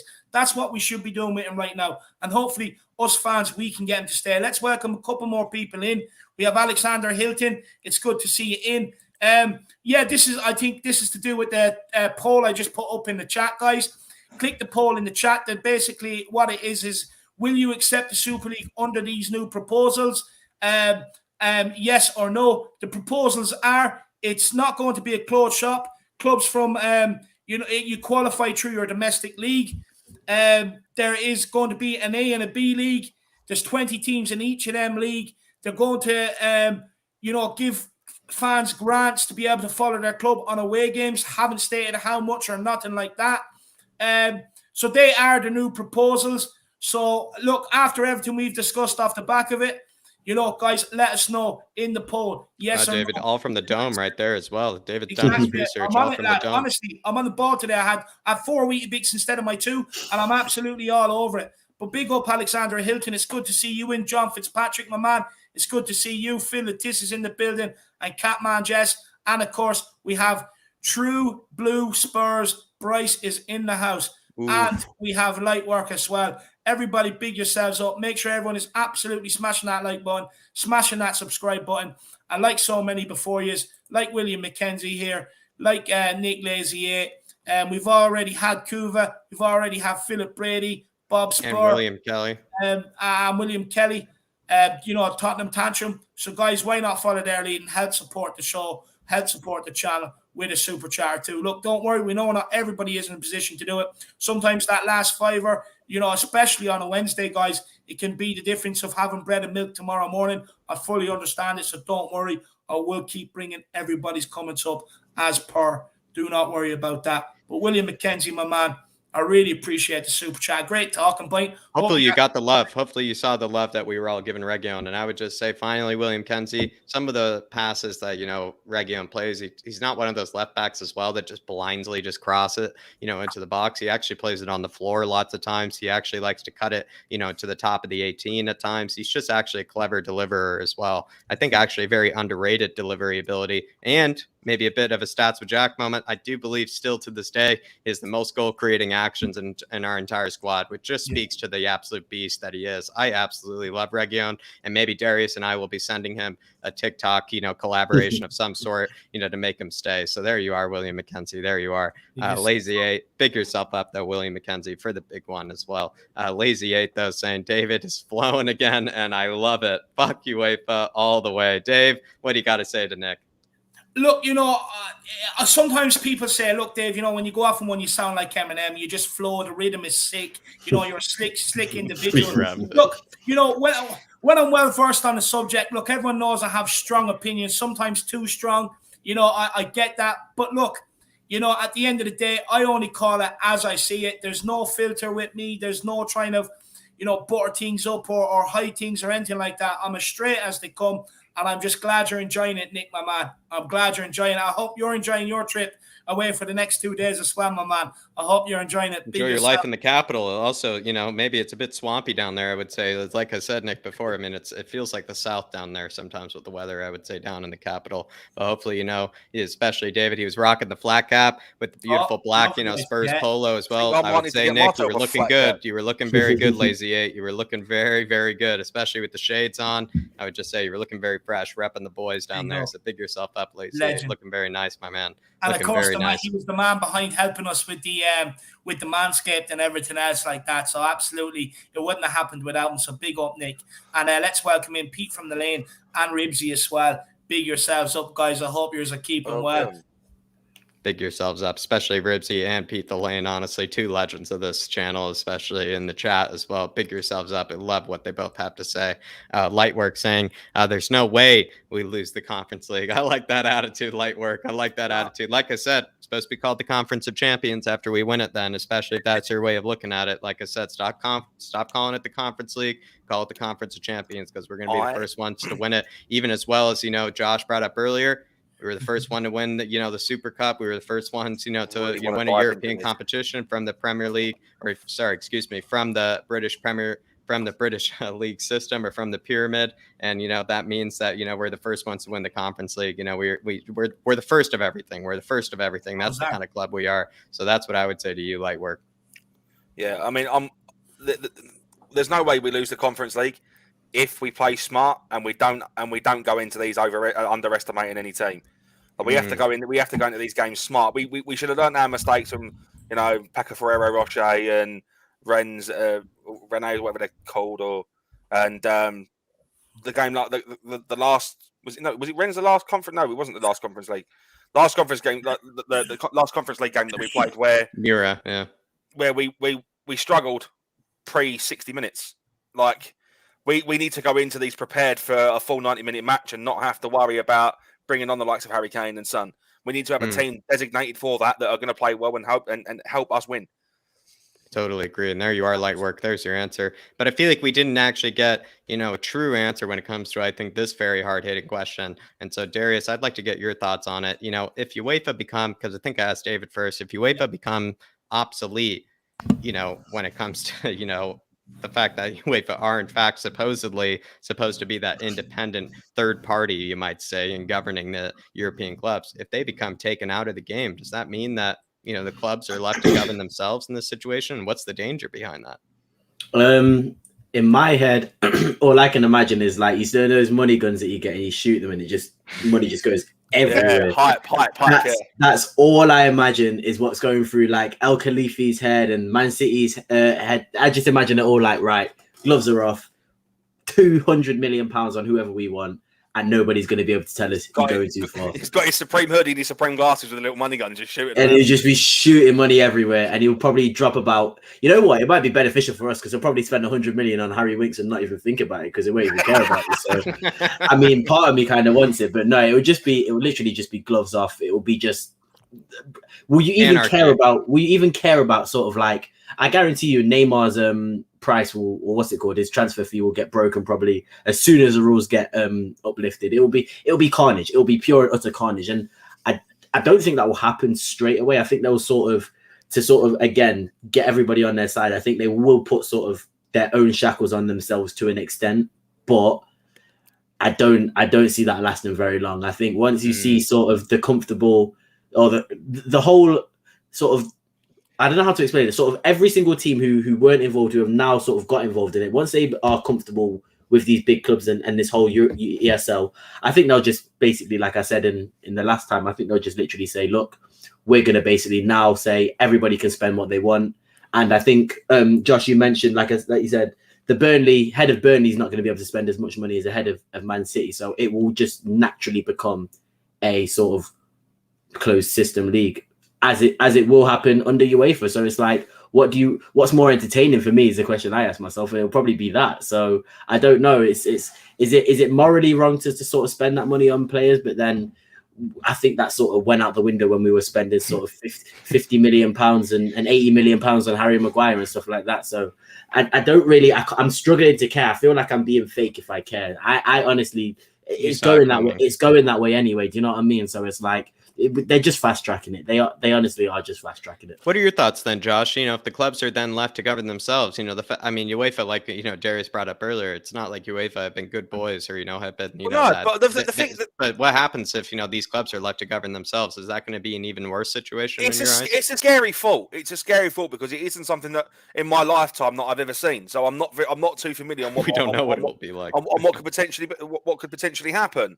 Like, however, what I'm going to say about the Super League, if they come out and said that the reason we're doing this is because UEFA are corrupt, and they gave a point-by-point presentation on why they are doing what they are doing, and they actually gave some depth and some explanation behind what they were doing, then maybe, just maybe, there might be a slither of hope that I might be behind them. But as for right now, the way they're making it sound is it is just a money-making scheme. It's not a case of they're doing it to spite UEFA and to become UEFA's contender. They are doing it to make money. It's not for the love of the game. It's for the love of their pockets. Do you feel like, maybe as a follow-up then, Josh, do you feel like UEFA, as much as they, again, we're not very, very, very, saints about it all, do you feel like to a degree UEFA, and that's what makes them slightly different from those, clubs, is that UEFA at the end of the day, they are trying to make, football, kind of last. It is at the end of the day about football. As much as they enjoy filling up their own pockets, it's maybe not so much. Well, they're benefiting. The only thing that they're doing is they're benefiting the richer clubs, right? When was the last time Man City got investigated for slam dunk case that was just thrown away? European financial fair play. Look at PSG, European financial fair play. When? All these big teams that have got money, they have not once investigated them. Yet we have to abide by these strict guidelines and say, oh, we can't spend X amount of money over the course of 3 years without making X amount of profit. But yeah, it's so true. I think the slimiest thing was sort of the sponsorship within the States sort of thing, that the loophole that they were creating, where they were almost claiming that these, I think it was, I can't remember who it was especially, but like, for example, you've got Qatar Airways or Etihad Airways, you have a sponsorship deal worth 100 million. Obviously, financial fair play states you can spend whatever you gain from sponsorship revenue on players.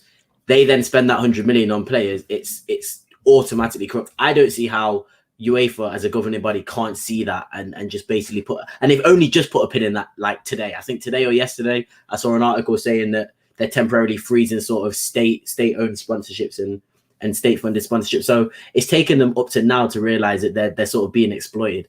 I really can't be bothered for them to sit on their hands and wait again. So to me, I do sound kind of cynical, but I'd rather somebody be honest with me and straight up. I'd rather somebody slap me in the face if they didn't like me than, talk behind my back. And at least these guys are coming up to me and slapping me in the face and telling me how it is. And you know what, Josh, I agree with you. A little bit more transparency, and I probably would be even more on board, because at least they'd be like, look, UEFA aren't doing what you guys think they're doing.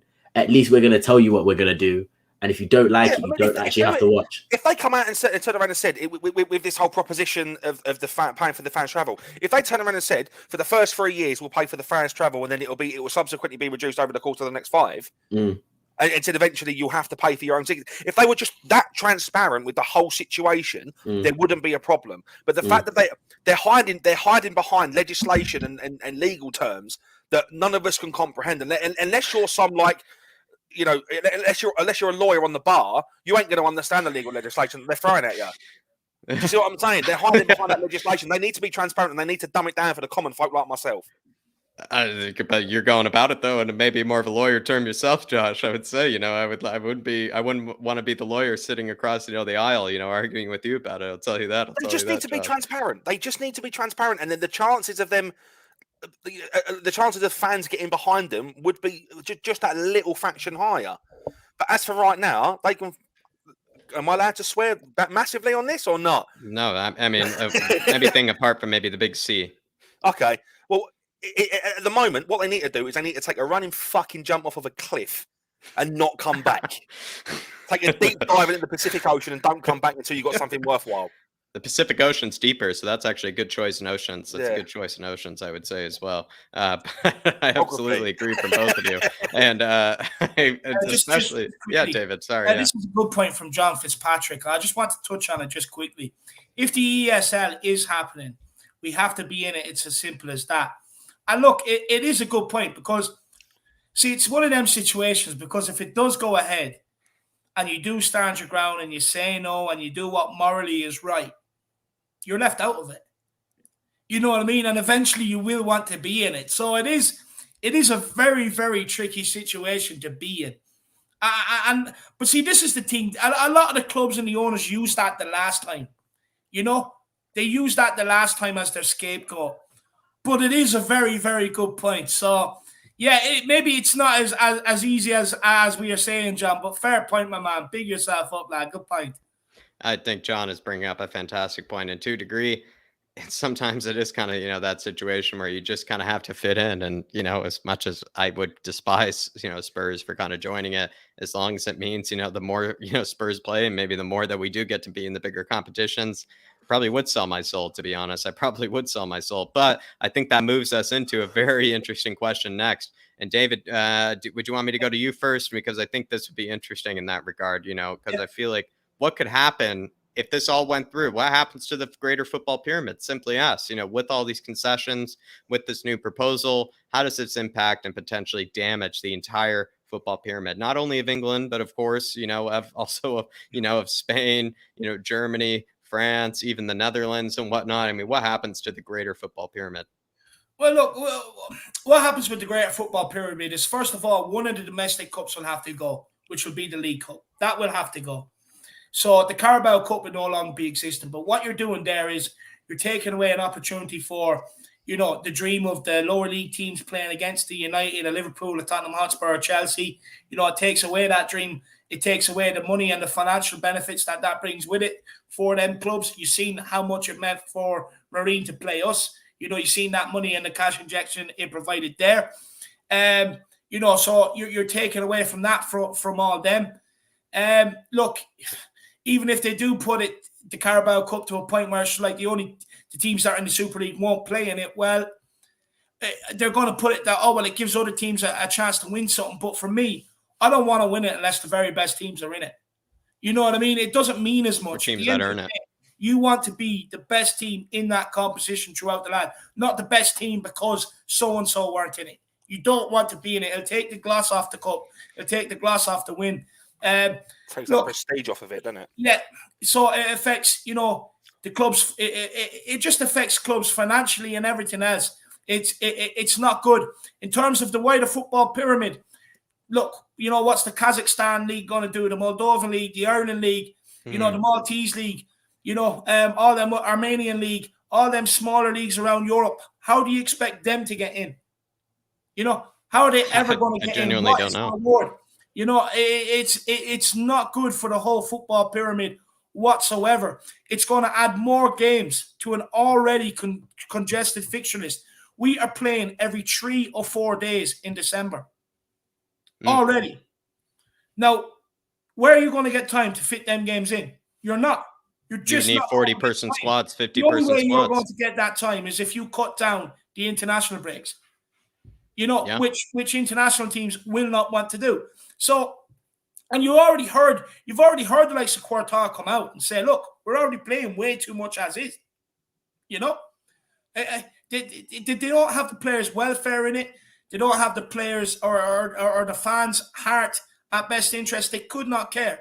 They want what makes sense. They're going to keep driving these players until they drop. It's as simple as that. It affects the whole football pyramid completely from top to bottom. Like I said, eventually it's going to be a close shot because the bigger teams in each country are just the gap is just going to get astronomical to a point where, if you qualify through your domestic league, you can enter the Super League. But how are these smaller clubs going to ever be able to qualify? Tottenham goes into the Premier League. We eventually got ourselves into the top 4 by doing it the right way. Stuff like that is going to be gone out of football because you're not going to be able to compete. Even if you have the best of the rest, outside of the top teams, it's still not going to be enough to compete with the 20 top clubs in Europe. That's what rubs me out the wrongest way, Dave. Is just merit goes out the window. It's just the idea of earning something goes out the window. Maybe Darius, we gave a top 5 league, European predictions video, and I feel like we're kind of getting embarrassed at the moment by Sheriff FC with what they're doing, winning at the Bernabeu and whatnot. What does that mean then for clubs like Sheriff, as David was bringing up before? Irish clubs, even Celtic when they make the Champions League and whatnot. What does that mean for them? Because they've earned it when they've gotten to the Champions League group stages. They've earned it. They've, in fact, practically had to jump through more hoops than anybody else to get there. Do you think the European Super League, even the new proposed one, would guarantee that, Sheriff and clubs like that would even get a chance anymore? I think it would be difficult. I think even more difficult than it is. Yeah, I mean, the main reason for the European Super League, as said by a lot of people who are involved, is sort of to see more of the spectacle, or the spectacle games that we expect, because a lot of people sort of want to see your Barcelona versus PSGs and your Real Madrid versus Juventus and stuff like that. Don't get me wrong, I absolutely love the Champions League and what Liverpool and Atletico Madrid, perfect example of a game that you don't really see often, but when you do see it, it's entertaining.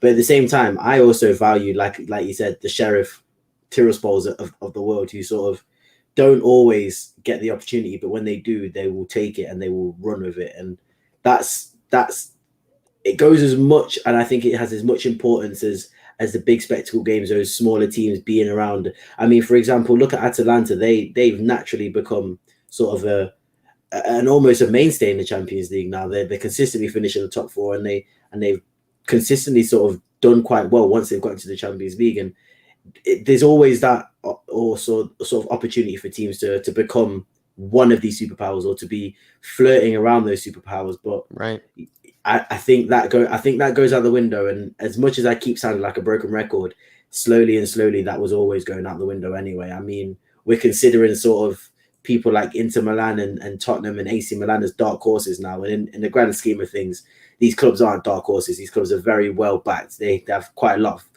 compared to Sheriffs and stuff like that, they have a lot of money to spend on players. So as much as we want to keep that sort of underdog feeling for teams alive, it is already going as it is. And naturally, I think that Super League will have a few, like you said, you'll have a few fun games, but you were never going to have that. That wasn't the intention. They weren't thinking, oh, the smaller teams are going to get an opportunity. They're just probably thinking the smaller teams will get some money, they'll be happy, they won't go under, and the bigger teams can play for the big trophy, and obviously more money if you win it. So yeah. It's sad because it is based on sort of what football fan you are. If you do enjoy seeing the underdogs win and the smaller teams sort of get a result and fight hard for that one game, then you will miss that. But I don't know how many people do enjoy that. Me Does the personally, I common enjoy football that. fan Do want you know that? what I mean? Yeah, and that's an interesting question. I really don't know what people want from sort of the Champions League. When people do watch the Champions League, do you watch only the big teams play each other, or do you sometimes want to watch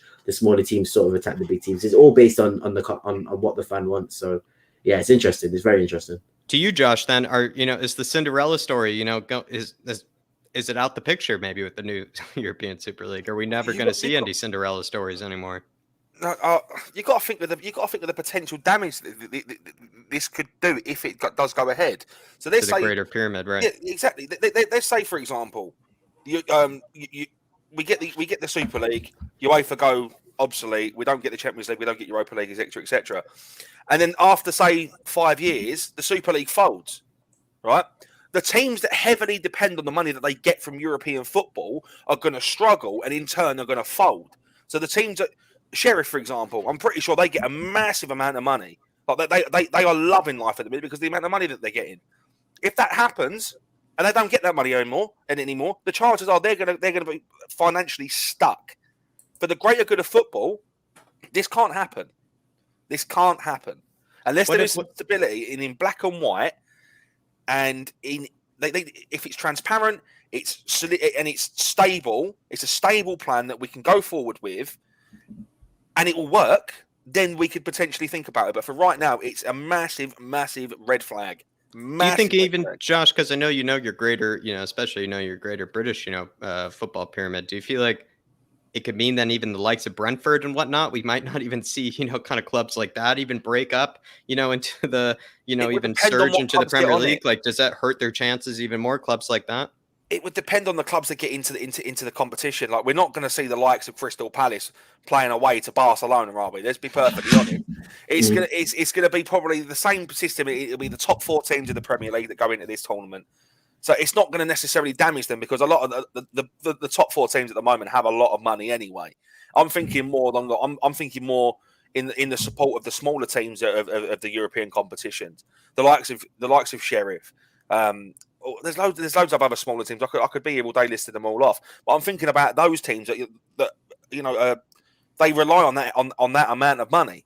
They heavily rely on that amount of money, and if the Super League goes ahead and it folds because there's not enough stability there, then that money isn't anywhere to be seen. And if UEFA's obsolete, there's no Champions League, there's no Europa League to fall back on. There's nothing governing them. There's nothing governing them or holding them accountable. Completely agree. William Kelly saying, time to start a new Tottenham club. I mean, could we become, to a degree, maybe what hashtag United and whatnot has become? Braintree Town against Arsenal in the middle of Abu Dhabi. Can you imagine it? Yeah. I mean, William Kelly, let me know, William Kelly, would you be one to kind of just say, listen, as long as, we kind of stay in it, as long as we're kind of up with these bigger clubs, that's what you want. But let me know, William Kelly, is this kind of something you just absolutely detest? Is this something that you just feel like, I can't even sell it? I can't even sell myself to this situation. I think what's the problem is that a lot of people are willing to make that jump no matter what it takes, William Kelly. And I can't say that about myself personally, but I could see why maybe a lot of younger fans like myself probably would even disagree with me in that regard. But William Kelly, let me know what you feel like. Would you want, Spurs to be involved in this sort of Super League if they needed to do it in order to be involved? Come on, Jack. William Kelly. He's not for it. I can tell already. I know he's not. He already despises our chairman and everything else. He's not for this Super League. He couldn't even bear it. Definitely he probably not. couldn't even bear it. But maybe I'm being just a bit too it's an obvious question to him. But that's the problem is William Kelly, and I apologize. It's probably my generation to a degree that kind of they've looked at and have realized that this is how we appeal to them, and this is what they need in order to continue watching and continue to be embedded into football. And that's probably the problem, William Kelly. I can't apologize on behalf of an entire generation, but as best as I can, it is kind of to a degree, I would say maybe Darius and I's fault, to a degree, because this is kind of what, this is to a degree what we kind of, maybe they think that we want. I personally definitely don't want it. No. But, it's probably what they've, done polls about and maybe think that we want. So, William Kelly, I sincerely apologize. We can start Harris United, we can recruit from within the subscriber fan base, and we'll start Harris Hotspurs. That's what we'll do. Harris Hotspur. Harris We'll Hotspur. recruit only from the Harris Army, and we'll get it going. That's what I say. You know, William Kelly That's up front. I know we'll the big. start William. He's probably a big Chris. He's probably Chris Wood up front. Actually, William Kelly's probably the new Chris Wood to have up front. You know, William Kelly, the GOAT up front, the big new number 9. And he says it's not the football that I grew up with, and that's why I think William Kelly. It's just the whole idea of merit, the whole idea of earning something, the whole idea of just being a team that has done something that maybe no other team could possibly do in that league. The whole idea of even Leicester City, you know, and the fantastic, you know, winning the league and whatnot. It's just all these sort of Cinderella stories are just going to go out the window. It's almost become even more impossible than it already was before, you know, William Kelly. And that's what I think the huge problem is. And it's actually quite depressing when you think about it. It is just going to be Man City and Liverpool and Chelsea winning the league every season. It is just going to be the likes of Brentford. No matter how smart they think about things, they're never going to make the European places and whatnot. It's just become it's already become a super league in my opinion, but now it's just going to be, like Darius put earlier, it's actually going to be transparently a super league. And that's maybe the problem is it isn't the football that you grew up with, William Kelly, and it's just going to become even more painful for all of us. It really is. I know William's not too old, but like, you know, even the likes of Dermot, you go older again, Philip, Ellie, you know, even back to Archer. I feel sorry for all these guys, even my old lads' age. You know, I feel sorry for them all because football is not the same as they grew up with. You know, it's completely changed. They grew up where players were actually able to tackle. You know, where football players, they were men's men. You know what I mean? No disrespect to the current crop now, but they all cry too much. You know, oh my, you know, a spring went to my bed last night. That's why my bad performance today. It's absolutely ridiculous, some of the stuff to come out with now. And for me, I feel sorry for that older generation because they're from a generation where it was fair. You know, it was 11v11 and the best team won on the day. Whoever was more galvanized, you know. And they also grew up in a time where we're talking about winning trophies, Jack. You know, every decade they picked up a couple of trophies. Because we were thinking smarter, David. We were playing smarter than the rest of the teams, but that won't matter anymore. This is the thing, though, Jack, as well, right? You look. They've gone from like the likes of, you know, Glenn Hoddle, you know, Dave Mackay, Danny Blanchflower, Steve Perryman, you know, Jimmy Greaves, you know, you have Clive Allen. They've gone from there's loads more, Gascoigne, you know, everything else. They've gone from watching players like that to watching Musa Sissoko and Aria run around for the last 3 years. And they're sitting there going, you know, what has my club become? Because they've watched the club win trophies. They've watched some of these great players run around. And now they're sitting there scratching their head and they're like, fucking Harry Winks wouldn't have made the team 20 years ago. Sissoko would be nowhere near it. Aria would be a ball boy. You know what I mean? Davies would be working in serving me a pint. You know what I mean? It's them people you gotta feel sorry for. There's more players. Graham Roberts is another one. How could I forget? You know, there's a lot more. I'll be here all day, but half of these players wouldn't get near some of them teams, and they're the people I feel sorry for because they're like I said, they've been watching Tottenham win trophies, a couple of trophies every decade, to now watching some idiots over the last couple of years run around in the Spurs jersey. You see how much it affects them. It's not right and it's not fair. And it's them people I feel more sorry for. Me, look, I haven't had, like, yeah, it's painful. You know, obviously, I want to win. I want to win trophies and everything else. But I haven't had that elation of seeing us win them sort of trophies. You know? So for me, same. As long as I've supported Tottenham, we've always been the underdog. It's always we're trying to get ahead of United and Liverpool and Chelsea and teams like that. You know, we've always been the underdog. But for them guys, they're watching the decline. They've watched us from winning trophies to now being an underdog.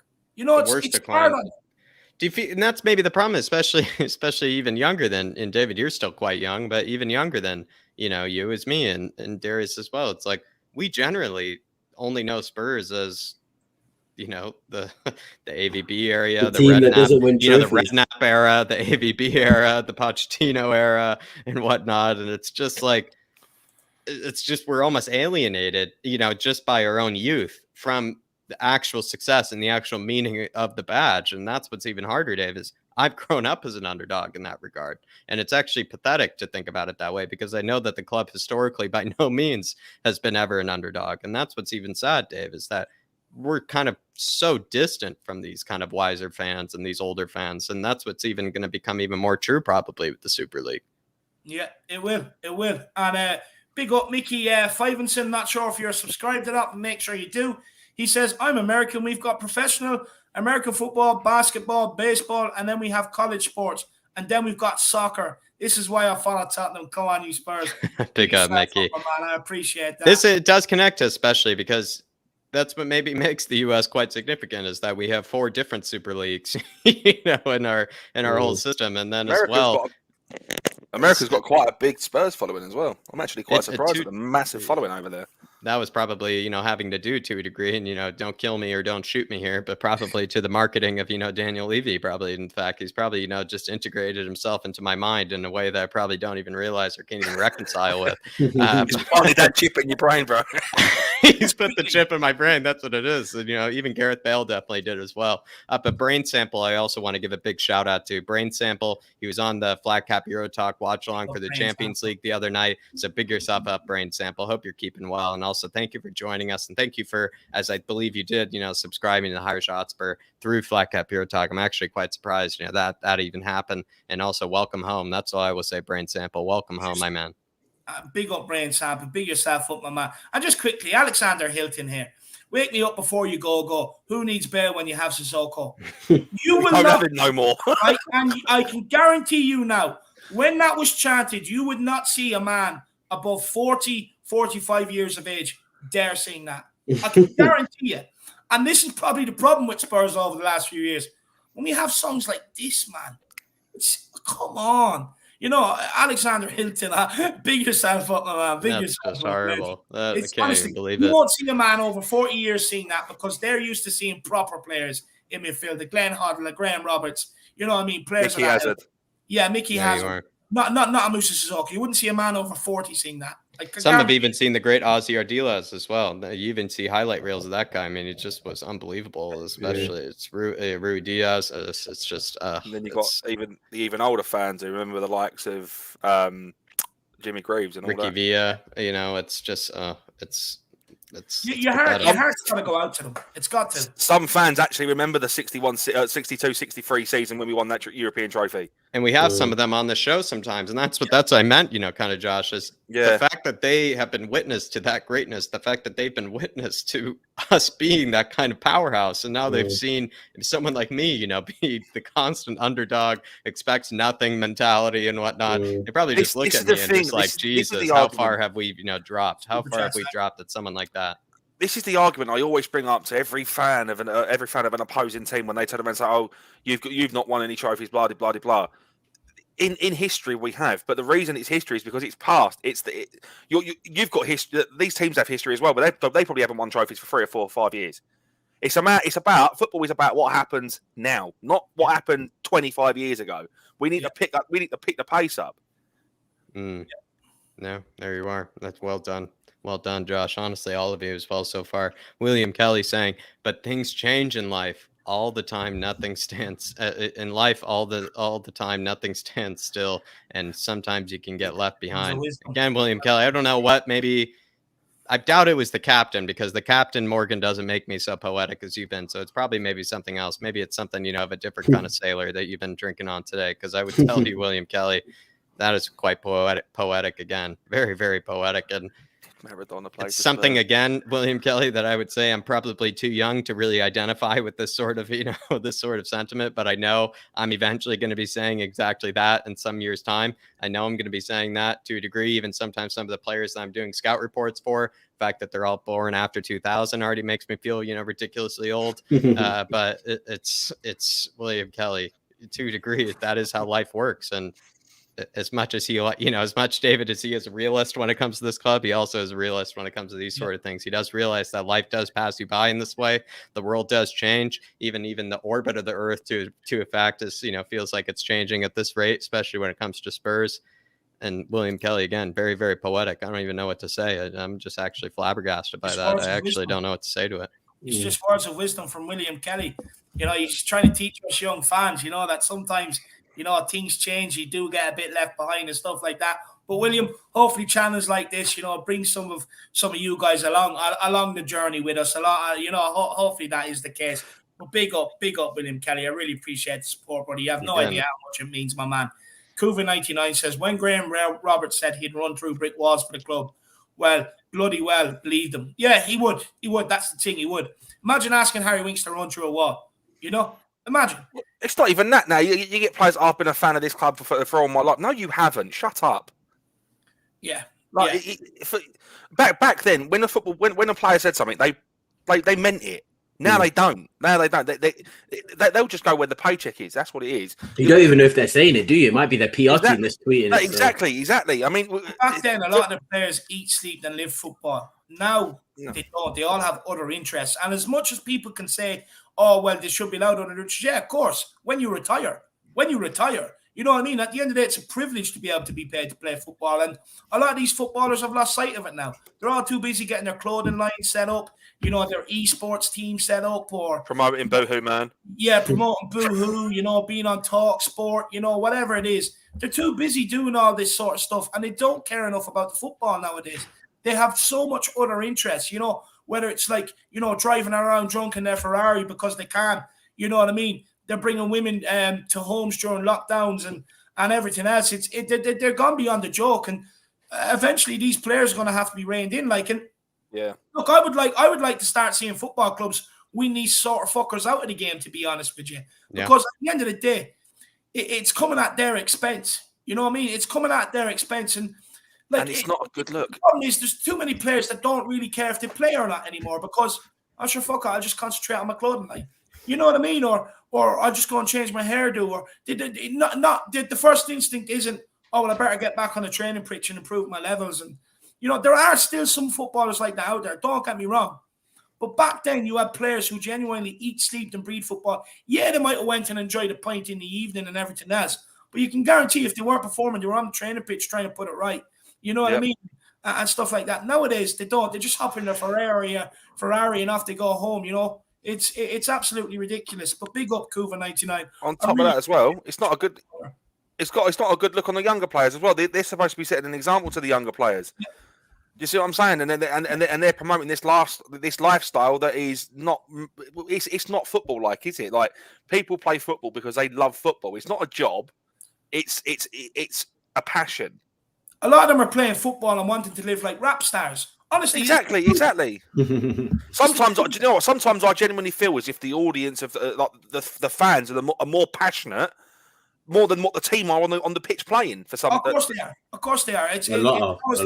But as well, back in the day, the players, they earned their money because it was so little. They had to earn it. Nowadays, it doesn't matter whether you're shit or not. You're still going to get your 100 grand, 200 grand a week, whether you play or not. You know what I mean? It's gone ridiculous. But Kuva, my man, I really appreciate the support. Top notch, my man. William Kelly, same as guys. Anyone else, feel free to get your super chats in. It is a great way to support the channel. And plus, it just skips you to the very top of the queue. And they're always great talking points for us as well, guys, So absolutely brilliant. Big yourselves up, everybody.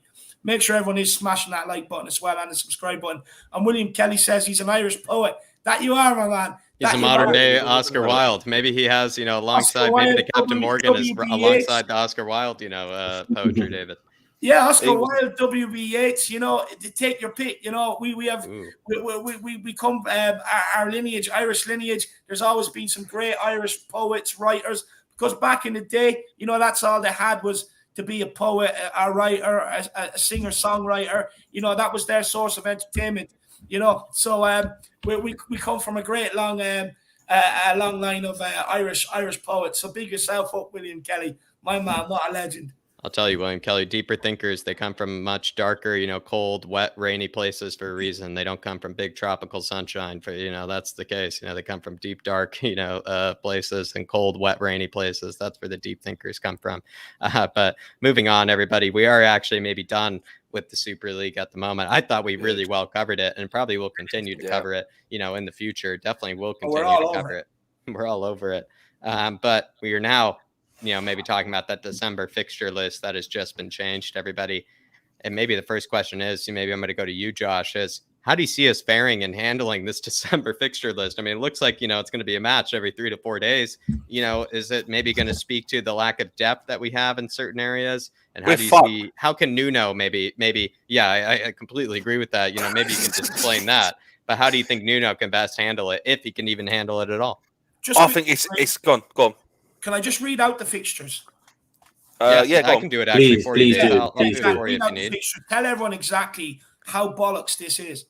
So this was all had to do with broadcast selection. So in order to get all the games broadcasted by whatever media agency wanted to broadcast these games, Brentford has now been changed to the 2nd of December. It is going to be a home fixture. Norwich is going to be playing on the 5th of December. So that is only 3 days later. It's also a home fixture against Rennes. That's going to be the 9th, as a home fixture. So that's a 3-day difference between Brentford and Norwich. And that's a 4-day difference between Norwich and Rennes. And then Brighton is going to be a 3-day difference. So that's going to be on the 12th. That's going to be an away fixture. Leicester is a 4-day difference. That's going to be on the 16th. Tough. Liverpool is a 3-day difference. That's going to be on the 19th. So Leicester, Brighton, and Liverpool are all going to be within 3 days of each other. And most of them are going to be away from home. And then, we have, with the privilege of a 7-day difference after that then after Liverpool, it's going to be Palace at home on the 26th. And then only 2 days from then is actually going to be Southampton. So maybe I shouldn't even get away from myself. So most of these are going to be 3 days away from each other, a few 4 days, and even at one point, even a 2-day difference. And of course that had to do with Boxing Day, but at the same time, everybody, I mean, is there a way that even Nuno can handle this? Maybe, I would say the squad fitness could come into a role, potentially. He does seem to have very fit squads, but how does he even handle this, guys? I mean, Josh, I want to go to you first. Like, are we just, is there no way going about it? We are monumentally fucked. And the reason for it being is we don't have the depth or the coverage in certain aspects of the field, right? If Harry Kane goes injured, say, the last week of November, and he's out for 6 weeks, we miss him for the whole of December. We miss him for 8 games. We haven't got a backup to him. We're monumentally screwed. Like this is poor planning by the FA, by UEFA. It's piss poor. Not to mention you've probably got an international break not shortly before that as well. Like, you see what I'm saying? In the November one, yeah. Yeah, we're screwed. We are absolutely fucked, and this sort of thing needs to change. Like we had this when the Premier League was resumed when obviously the COVID-19 stuff happened, where I think we played about 9 games in the space of about 6 weeks or something like that. It's exactly like that. I mean, it's doable, but we can't take unnecessary risks. We cannot take unnecessary risks. Because all it's going to take is one poor tackle to say Son and his ankle, and he's out for 6 weeks, and then we miss him for a whole month.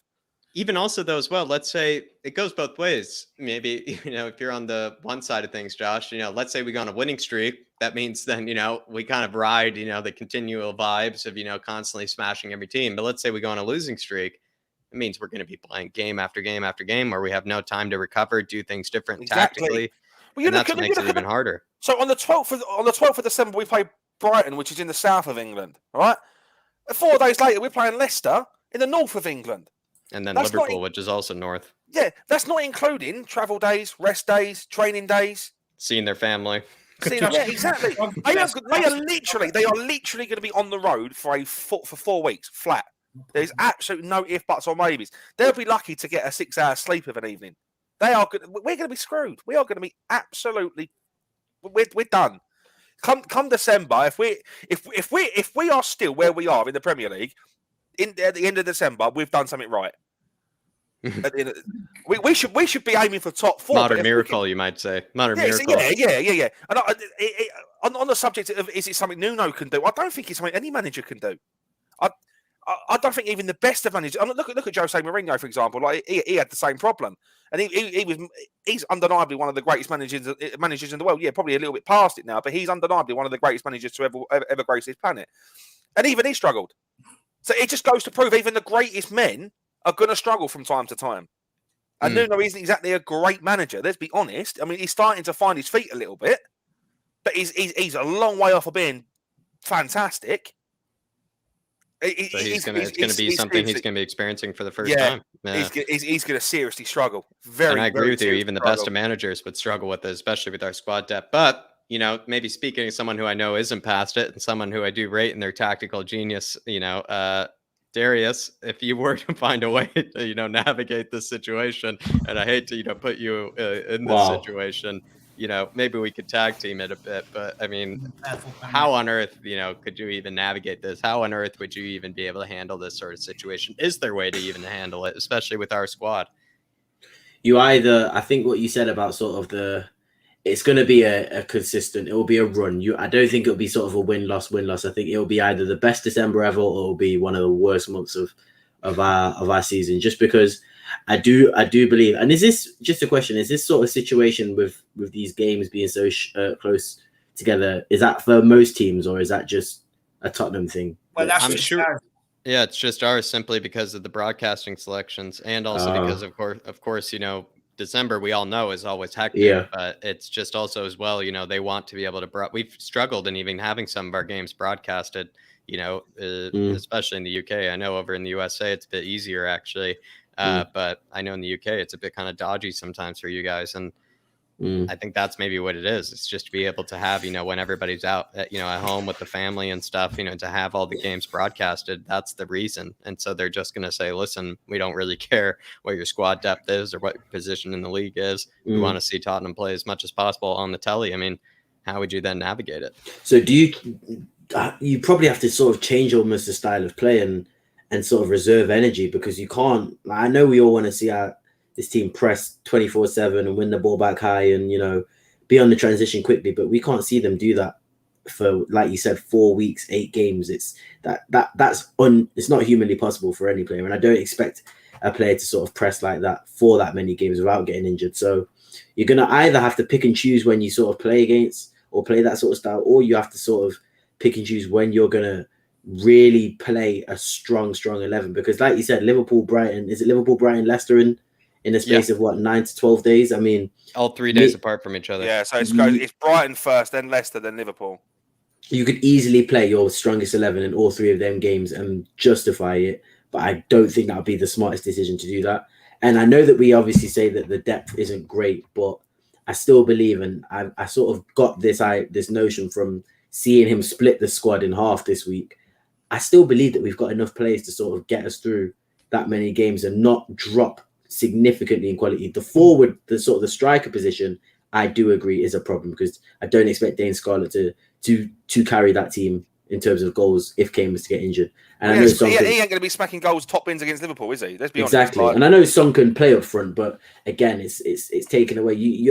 I would like to see Son go up front, but then again, you have to give Son a rest as well. So for me, Bergwijn, Brian Hills, Mora, you have to make subs. You have to give everybody game time, maybe even if they're not playing the best. And I can justify that from looking at that horrible fixture list and say, yeah, everybody has to play. And maybe those sort of the results and sort of the look of the squad after those games will change how Paratici and sort of Hitchin and Levy approach that market. Because in January, I'm talking about, because if you have, for example, Kane go out for 6 weeks, 12 weeks with a big bad injury, you're going to have to get a striker in January to bring in. You might have to fast forward sort of maybe a plan for summer that you were thinking of to January. So I think that these games will also have a big impact on what we do in the summer in the transfer window in January. So it's a lot to think about. It's maybe you do protect players because you don't want them to get injured, and maybe you do want to sort of take a risk with more players because you're thinking, okay, we're going to get a right winger in January, or we're going to bring in a player on loan in January, so we could potentially play that player more times because, you know, we've got replacements coming in. There's a lot of things to think about, but yeah, you're not going to be able to see sort of a high intensity Tottenham Hotspur for the whole of December, and I completely understand that one. Wow, but Darius, I will just say, I just gotta commend you for even giving it a try. And actually, this has been quite transitioned well, even, David, to the next question. In fact, William Kelly is way ahead of me. He's way ahead of me, Dave. But yeah, David. First of all, I want to have my say before we do get on to the super chats, because William Kelly is going to He's lead actually, us. but he's literally just, he spotted out, the next question. Yeah. So William Kelly, I got to He's- applaud you as well. He predicted the next question. Look, first of all, my biggest gripe is, why is Liverpool the last game before Christmas? Because it's going to absolutely ruin my Christmas day, because all my friends are Liverpool fans. My sister's boyfriend's a Liverpool fan. No doubt I'll be having Christmas dinner with him around the table, so he's going to be pissing me off. So first of all, unless we win that, they've already ruined my Christmas. Second of all, the way to get through it is just not really do training, just kind of do recovery, light work, just take it game by game, just manage your players through them games. Look, as a footballer, playing every 3 days really shouldn't really be that much of a problem, as long as you're living right, your recovery is right, and you're not doing too much intense training between them games. Look, this Christmas period is a period where if we win most of them games, or we can get a good run of results, we can really kick on. It sets us lovely going into the January transfer window. And then another thing is, it's about time some of these fucking shadows at this club came to the forefront. The likes of a Winks, a Dele Alli, a Ben Davies, Matt Doherty, I don't think he'll see any first team action. Tanganga and Emerson will keep him out of the team. You have a Rodon there. Well, not much Rodon, but Sanchez. It's about this is where these players need to step up to the fore. It's about time. This is where you need them. When the fixture list is so congested, there's no reason why we shouldn't be able to send them out against Norwich and expect a return of 3 points. It's as simple as that. There's no reason why we shouldn't. Dele Alli was in the England team. Ali Winks, or Harry Winks, he was in the England team. You have Ben Davies in the Welsh team. Sanchez plays for Colombia. So these players, it's about time they stepped up. They should be beating a team like Norwich. There's no reason why you can't play them there. And then as well, look, under Pochettino, we always had a good December because we were always fit and ready. Nuno's fitness, it looks like it is starting to take a bit of shape. We ran Newcastle ragged for 90 minutes. Ran Aston Villa ragged for a lot of the game. Yep. So our fitness is starting to come to the fore. So maybe Nuno's fitness plan and our fitness can play a massive part when the likes of a Norwich become leggy, a Brighton. But believe me, I really want Harry Potter. I really want him. He is a prick. He disrespected Tottenham in the summer. The Leicester, we want to be beating them. If there is one of them, if the fourth spot is open, there's no doubt we'll be competing with them. So we need to be beating them. So look, this December's, although it is congested, it is manageable. For instance, we have a Harry Kane, a son. They're going to want to play all them games. Believe me, they'll be going to Nuno. I don't want rest. Play me. And at the end of the day, quality should shine through. It's just about how Nuno and his fitness team manage this December. Hopefully they start putting the plans in place now. But if the backup brigades, and like I call them, the shadows, because that's all they seem to be at the minute, they only make an appearance on TikTok or our live stream on Instagram or whatever it may be. That's the only time you ever see some of these guys. It's up to them then to step up to the fore. And hopefully what Nuno is doing by creating this 2-tier system, that's, making them realize that they are actually going to have to push for first team place, and they're not just going to walk in. And that then come January, we have everyone fit and firing. And even if you do rotate the squad, that these players can step in and it'll be like a seamless rotation. That would be the ideal December for me. That would be the ideal December. But then maybe when you think about what could possibly go wrong during that December, David, a fantastic answer, then transitions us to William Kelly's, question here and his thoughts here. All the more reason why Baldy upstairs needs to get out the checkbook for January transfers. And William Kelly, I don't even know how hard you could have predicted this, really, because that is the next question. That's what we're going to be speaking about, is that means it then falls on Paratici's, shoulders, to find ways to, integrate, players, from maybe the transfer market into the squad quickly, and players that are also ready to step up right away, especially if there were to be an injury that were to come up. So, William Kelly, I would say we've talked about this before, but I think then's going to have to fall on Paratici, and hopefully he has something cooking already. Hopefully he's had a long, maybe marinara of some sort that he's just been slow cooking with a bit of garlic, and they might just come in quite soon, because we do need probably a backup striker just ready to go by maybe at least the 5th, of January, if not sooner than that. We definitely need some more midfielders because I do think that Højbjerg and Skippy, it's just kind of crazy to think that they'll be able to go the entire season without a suspension, without, an injury of some sort. We need another midfielder in that role. And to a degree, we might even need a right winger, to challenge, Lucas and whatnot. And also Dark St. G has brought up even a left back, but we probably only expect 2. I personally would go for that midfielder and striker, and that striker is more imperative than ever. William Kelly, that striker is more imperative than ever. So maybe as a hybrid, I'd say we splash it all out on Cody Gakpo. That's what I would say. We splash it all out on Cody Gakpo from PSV Eindhoven. But I would say the Baldy upstairs, a lot of work that needs to be done. He's going to have to open out, the piggy bank, and then Paratici is going to have to push him to open it up as well. So again, William Kelly, you couldn't be more on the ball. You couldn't be more on the ball with what the next question is. He also says here, but don't worry, guys, we got Ali Winks, Doherty, and Davies. Yeah, look, look, someone needs to light a firecracker up their arse, to be honest with you. We need to start seeing performances. Look, Ali, he's went off, he's worked hard, he realized he has to up his work rate, but he also has to learn how to do the basics, which is how to become good at football again. which is control of football and pass of football. Harry Winks, look, that guy's never ever going to make it at Tottenham. I've stayed consistent with that. He's still not. But if he can help provide in December, I'm all up for it. Doherty, again, never going to make it. He will be gone as soon as. And Ben Davies, unfortunately, he will stay around because he's just an absolute brown noser, even though he's not good enough. But big up William Kelly, my man. I really do appreciate the support, brother. And look, hopefully that, that Baldy lad upstairs, he does open the checkbook. Look, with all the sounds coming out at the club and the players that are linked, which we are actually going into now, look, the sounds are that they realise they will need bodies in here in January, and hopefully they do exactly that, William Kelly. But look, as we all know, they probably won't. Big yourself up, William Kelly. What a man. And then I just want to take this from Faz Radfar. He says, Jose was bad. Sorry, Nuno can finish top 4 and win a cup. Faz, we finished 5 points off top 4, and we got to a Carabao Cup final. Ask yourself, really, was Jose actually that bad? Now, we've got rid of 8 players, right? Now, think about this. We've got rid of 8 players. Look how much our play in that has transformed in terms of being able to go forward and stuff like that.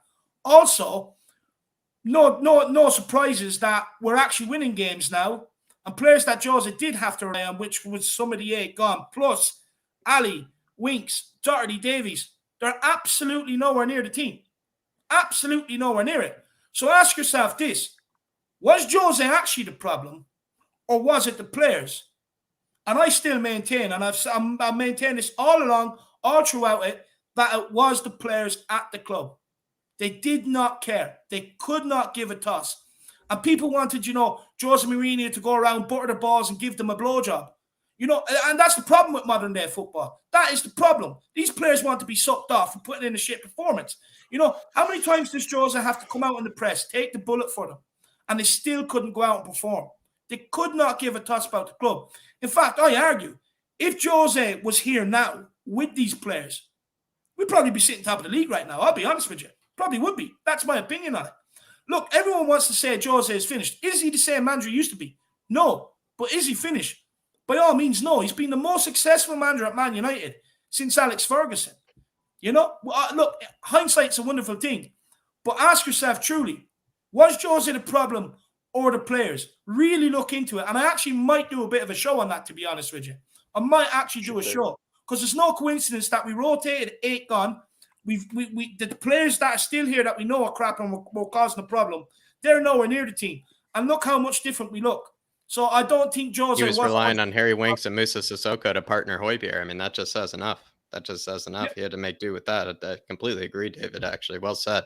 And also, to each his own on it, but I think that is a damning fact as well. The fact that Jose has been the most successful, Man United manager, of the past, as much as even Man United fans don't rate him. He's the most successful manager of all time. He's been, every club he's been at, he's won a trophy, barring Spurs. But the thing is, people wanted to make Jose Mourinho the problem because it's always an easy scapegoat for press, fans, and people inside the club because of the type of man he is, right? But when you actually look at it, when Pochettino actually had to start relying on Ben Davies, Harry Winks, Sissoko, players of that ilk, He ended up getting the sack because results weren't good. The problem was there before Jose came. That was the problem. And we didn't see it. We just wanted to make Jose the problem because Sky Sports wanted to make the problem and all the newspapers wanted to make him the problem. He wasn't actually the problem. The problem was the players. And we all knew they weren't good enough. But we defended him because people hated Jose more because of the type of character he is and because he was an ex-Chelsea manager. That's my opinion on it. There you are, David. And I think you're entitled to it. And as well, a lot of things I certainly can't argue with in that regard. But Dermot with the absolute big... Dermot, the big one. Big yourself up with the big one. Hopefully you're keeping well, Dermot. Really, everybody. Tottenham Tantrum. That is Dermot Moyles, the legend himself. He says, Spurs is not a club. It's like part of the family. My uncle took me to my first game when I was 4. I took my daughter, then my grandson. Wow. League has torn down the house Bill Nick built. But the one thing is we have is our refusal. Come on, you Spurs. I don't know what it is, David, over in Ireland today. Clearly, you guys have all tuned into your Oscar Wilde tonight. Clearly, you guys have been bringing up the poetics, just lyrical, kind of soliloquies and whatnot, David. So I don't even know what to say to you. I mean, clearly, you guys have been reading your Oscar Wilde and, your Yeats and whatnot. And, I'm trying to think of more, but, maybe that just speaks to, I need to brush up on mine because, my poetic ability is, far from your guys's tonight. So, Dermot, I would just say, again, that's damning. That is damning to read, especially because Spurs is supposed to be a generational, supposed to pass it on, to the next generation to carry, the crest, to carry, the badge, and that's what even the price is. It's become a joke even at this rate, Dermot, where they're saying I don't really want my kid to become a Spurs fan because it's like torturing them. It's like it's like unloading a bunch of guilt and pain and stuff onto them. So, Dermot, it's sad. The Bill Nick house has been torn down. The Bill Nick evolution, the revolution has been taken down, and it's hard to even see it anymore. And Dermot, there you are. Bill Nicholson once said there used to be a football club over there, So, look, at the end of the day, it is sad. It is sad where we've gone. Look, just hopefully now we everyone realizes, even the owners, hopefully they're realizing that now they are trying to get a plan in place and kind of get us back up there, but it's never going to be an easy fix because they missed the boat twice, which was going into the new stadium, signing the players to be able to compete properly, which is what they promised us when we moved in. And after the Champions League final, your stock is never going to be higher. They chose not to do it. And now, unfortunately, with the money coming in at Newcastle and all the rest of the money the owners have, we have no option but to go down and get the best players, young players around the world, get them into the team. Because you're not going to have the money to be able to compete with it. And the players that we do want, you now have the likes of a Newcastle competing, Everton owners, they're 15 billion. They're now competing with players that Tottenham can get. So we've made the job even harder on ourselves. So, look, hopefully now that they do realise that there is a plan in place to bring us forward, Dermot. But big yourself up, man. I really appreciate it. And also appreciate the very, very nice super chat as well, Dermot. But also everybody with the super chats tonight, they've been very, very insightful, very, very poetic. And I'll continue to say that because that is the word that I would say. Again, it's very, very damning. And Dermot, big yourself up, really big yourself up, my brother. And also hopefully you're keeping well. But maybe to move on to something that William Kelly brought up earlier, lads. What areas of the squad do you see Paratici upgrading and improving this January transfer window? Darius, going to my residential expert on transfers, what do you feel like Paratici is going to be looking at? This, if he were to maybe only make those 2 signings, like we even brought up in flatcapeurotalk, what are those 2 signings that he's making? You don't even have to name, players specifically, but I know you'll go above and beyond and probably do it. But at the same time, what, positions, what areas, do you see him improving? And maybe needing to improve as well. In January, I think I'm just trying to think now because left back is important, but it's not a priority. I think we've got enough left backs to get us through this season. Wingers again important, but are they a priority? If we've lost Bergwijn this season already, we seem to have enough players to sort of cover him. So I'm thinking, do we need to go out and get another right winger? I don't think so. So for me, if you brought me 2 centre mids, 1 creative attacking midfielder and a centre mid, sort of a box to box, or you brought me a centre back and a centre mid, I'd be happy with that. I think that we've got enough centre backs. I just don't really see. Let me think. I see two, maybe 3 of those centre backs staying for longer than 3 years at the club. And let's be proactive. Let's get on it. And I'll give one name for an example of a potential free transfer pre-contract, or you can get him in January. And people may not like the sound of it, but somebody like a James Tarkowski, who I think is that sort of player profile you need to have in our. If you look at our centre backs, we've got Romero 23, I believe, Dyer 27, Sanchez 23 or 24, Rodon 23 or 24, Tanganga 22. So there's nobody really of the age group who've got Premier League experience, who are in the sort of the late 20s, who can sort of naturally bring that leadership that Dyer has brought to that back four. And I just think that there's players in the market, James Tarkowski, Lewis Dunk, a lot of players, even I would go as far as saying players like Tyrone Mings and Connor Cody, who I wouldn't say are good enough for Tottenham, but I would say are in that sort of category where they've got Premier League experience, and you just need somebody to sort of partner Romero, who's a little bit sort of a calmer, more level-headed centre-back with the experience to do that. Because I just think that as much as you can have talented young centre-backs, experience is so valuable for a centre-back, and to partner that with Romero, I think, and I said this earlier on, Toby Alderweireld would have probably been the perfect partner for Romero, but I'm looking at that sort of category. And then again, a centre mid, a creative centre mid is somebody that we need, but Dombele seems like he's sort of growing into this number 10 role. So for me, Jack, you mentioned it earlier on, there's absolutely no way Pierre-Emile Højbjerg and Oliver Skip are going to make the whole season without at least getting one suspension and an injury. And if they do, then they're genuine robots. So as much as Pape Sarr is coming into the club next season, I think we can afford to bring in another centre mid. So I would say 2 centre mids or a centre mid and a centre back would be my priority. Oh, that's you just, I can't even say that any better myself, and I love that as well. You know, Skippy and Højbjerg were to not even miss a single fixture at all. Yeah, genuinely, I would question whether they are human. To you though, Josh, what do you feel like? Where do you see Paratici needing to make upgrades? We need to bring in a backup striker, and I've got it on very good knowledge. I've got it on good knowledge that we're going to be making a move for Paul Onuachu from Genk. I've got it on very good knowledge that could potentially be a move that we're making. Also, as well, like in terms of bringing in like a defender, I reckon what we should do is we could potentially move Tanganga into the centre back position and bring in a right back. And I think the perfect person for that would be Max Aarons. It won't come cheap, but it's a player that we could look at. Even and if you're going to bring in a centre back, I mean, we were linked with him in the summer, and I feel like he could be a good addition to the club, and that's Cody. And another player I'd happily bring into the club. I mean, I think our priority should be the striker, because obviously Harry Kane has been he's had his fair share of injury periods where he's out for X amount of time.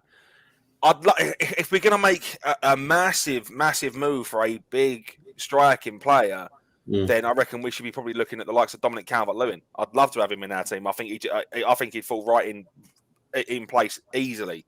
But again, it's a case of how much money do they want to spend in January. It's across the board. January is not a massive window unless you're the likes of Newcastle, who are going to invest a load of money.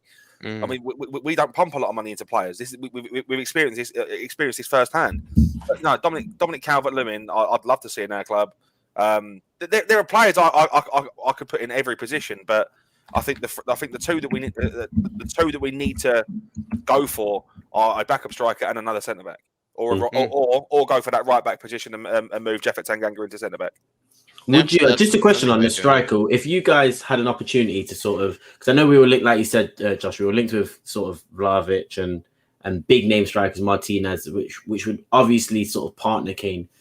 Would you rather us not bring in a striker and sort of go big in the summer for a striker, or sort of bring in somebody who maybe might be on a 6-month loan, or who maybe might not be as sort of, or maybe easier to get, and then maybe potentially miss out on that big striker in summer? That's why I sort of didn't say a backup striker, because I think it's going to be really hard to find a good striker in January. So finding a centre mid and a centre back might be better, but it's just whether it's important. Because if Harry Kane gets injured, we are truly. If Onuachu was a little bit younger, then he could be he would be a backup striker, because Harry Kane is he's 28 now. We've probably got 3-4 years of him at his best left, and then that would be the perfect opportunity for one of actually to jump in. But he's 27 years old. He's in his prime now. We need someone that's going to be coming into their prime, which is where I think Dominic Calvert-Lewin would be the perfect person to bring in. He's 24 years old. In 3 appearances for Everton this season, he scored a goal in every game that he's played.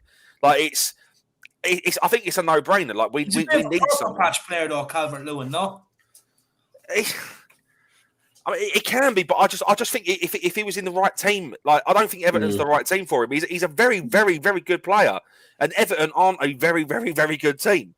Let's be perfectly honest. If we're going to bolster our team in January, if not the summer, then I think Calvert-Lewin should be someone that we look at. I do think Calvert-Lewin is a great striker. My only thing with sort of Calvert-Lewin I wouldn't is say great now. Come on, lads. I think he is, because if you look at the goals he's scored. I mean, he scored 16 goals last season. It's impressive numbers for his age. And like you said, the team that he's playing in, I would say that it is significantly worse than, well, not significantly, but I'd say it's a lot worse than Tottenham's team as well. But just on Calvert-Lewin, it's just the only thing for me is with Calvert-Lewin is play style and the play that he is. You prioritize sort of your entire system around him. I mean, I look at what Benitez has done. He's come in and he's basically just said spam crosses and Calvert-Lewin will win 40% of them, and it works because that's everything that Everton sort of channel their attack through is to get the ball on his head. So has he been out injured this season? Because he's only played 3 games. I think he must. They're playing, he Solomon Rondon, who's Chris the He is Goat Wood's injured. brother, Venezuelan brother. He's definitely injured because, like you said, they brought in, and again, that Calvert-Lewin was the main part of Benitez's system because he brought in Rondon, who is almost like a replacement to Calvert-Lewin. So obviously, the fall off isn't that significant. So I just think that if we are going to bring him in, we have to make sure that we play to his strengths. We bring in players who are able to put a good ball in the box. Because, I mean, if Calvert-Lewin was playing when Eriksen was here, it'd almost be a cheat code, wouldn't it? But I don't really know many players in that team or in the Tottenham squad that can put in a delicious ball like Eriksen can onto sort of Carol. I mean, Harry Kane can, but I don't want Harry Kane dropping into that 10 to do that. So, I mean, if he's partnering Calvert-Lewin, it might work out. But it's just things to think about. I think he would be great, though. I mean, would he come and be second fiddle to Harry Kane? That's another question, but you shouldn't be thinking about that. As a big club, you shouldn't be thinking about that. A counter question I'm going to ask to you is if we go with Harry Kane, do you think that maybe Son playing in that as that number in the centre attacking mid role, playing in behind Harry Kane and bringing Brian Gill on the left, is that possibly a potential move? That I think Hill could play as a 10. I think Hill could be the 10. I think he's almost ready made for that position. It looks like he can beat a man quite easily, and he's got an eye for a pass. I just think it's the strength and sort of being able to hold off a player if he has to, and that will be the only sort of thing that he needs to add to his game that will make him a very good 10. I know he's a left winger by trade, but his attributes to me just seems like he does remind me of Florian Wirtz almost, where the close control, dribbling ability. Florian Wirtz just goes past like players. Bernardo Silva, Bernardo Silva, these sort of small technical players who can use both feet. You can get in between these sort of flooded midfields that we've got now. I just think that he would be a really good 10 option. I'd love to see that as well. I hope we see that, to be honest, tomorrow against Vitesse. So yeah, there's loads of players in our squad who can play multiple positions, which I guess is a good thing. And some people say it's a bad thing, but for me, when you've got 8 games in however many weeks, you need players to be able to play more. I can see Lucas playing a fair few games as well over that period of time in different positions as well. Yeah, well, you got your answer there, Josh. He'll probably be up front against Brighton and Leicester, then he'll probably play on the right against Liverpool. 100%. You got fantastic answers, from both of you, as well as, even dealing and wheeling each other, questions there. So well done, guys. Well done. Kuba99, though, he wants in on this. And he says, Poch sacked because it's cheaper than buying 8 or 9 players. Jose sacked because it's easier than buying 8 or 9 players. Nuno will go the same way. Kuba99, I think that's a very interesting way to go about it. Because before, I think they were trying to buy managers that they thought could wave the magic wand, as I've said a million times, managers that, can make, certain players look a whole lot better than they are. But it's almost like now it's almost as if Levy's now doing the same thing, though, with not a manager, but with Paratici. He's thinking Paratici can bring in the right sort of players for the right price that, is under a Levy checkbook, which I will tell you is quite stingy checkbook. And when you think about it that way, he's just finding a new person that can wave the magic wand. And I do think this time it's a director of football. That's what I would say, Kuba99. It's not the manager this time. It's, in fact, the director of football that's going to be waving the magic wand. And that's why I think this question is even more prevalent. But what do you think, Dave? Look, the thing with Nuno, he doesn't really have that excuse because we shifted out to Deadwood and we have brought in players for him. Look, have we done enough for him? No, we haven't. And I'm going to get onto that now in a minute and explain why. But look, I don't think Nuno can have that excuse, to be honest, because for me, I think we do have a very good starting 11. Take the exact same team we played against Newcastle minus Eric Dyer, bring in a Tanganga for me or a Rodin. And I think there you have it. We have a very good starting 11. Then we do have players now to be able to come off the bench that should be able to impact the game. You're talking Brian Hill, Lo Celso. You're talking Stephen Bergwijn now is back from injury. But ideally, we want more. Outside of that, we want a lot more. And so, look, players that I would like to bring in. Look, with a striker, you don't necessarily need to bring in a striker or a number 10 or a centre attacking midfielder. Let me tell you why. Because if Kane gets injured, you can play Son there. Son will get you goals. He will. With a number 10, we already have 3 players that can play there. You have Ndombele, Lo Celso, and Gil. Right? I'm not going to say Ali because I want him gone. But you have 3 players that can already play there as a centre attacking midfielder and provide the chances and the balls in behind. What I would like to see Tottenham sign is another right-sided winger. We were linked with Kingsley Coman as of today.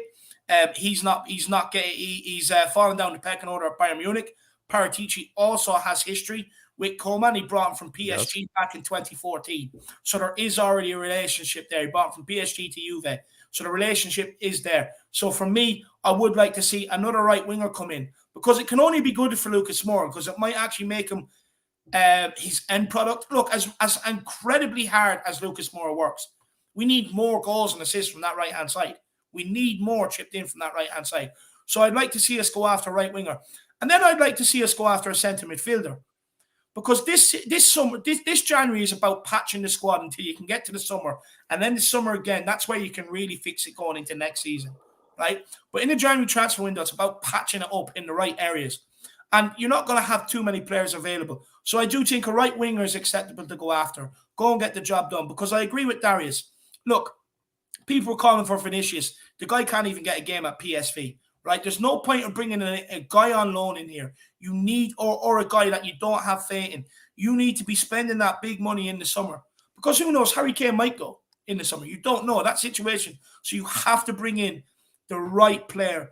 And you have to go big for that. Because ultimately, you can have all the players you want behind him. If you don't have a person that scores goals, your team is going nowhere. So we have to spend big on that this summer.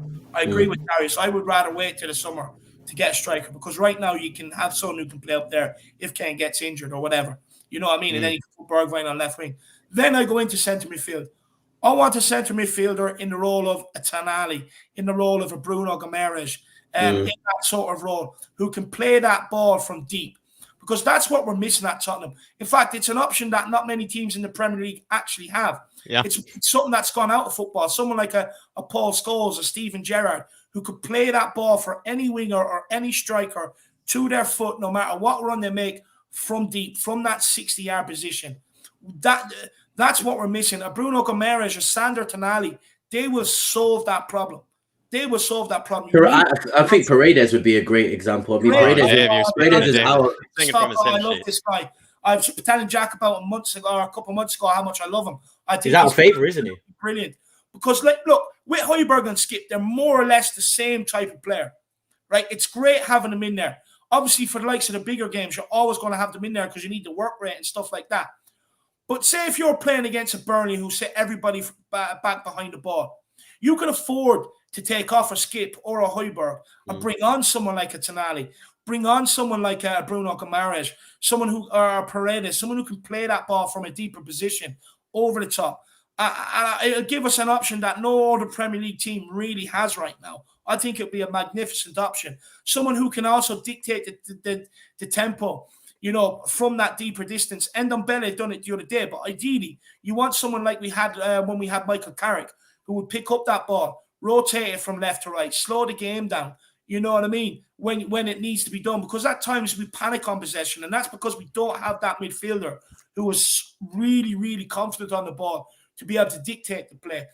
In terms of centre back, I don't want to see us sign one in January. I don't think we need to. In terms of right back, I don't think we need to. If I'm really being picky, I would like to go after a left back. But my main two positions would be a right winger and a CDM.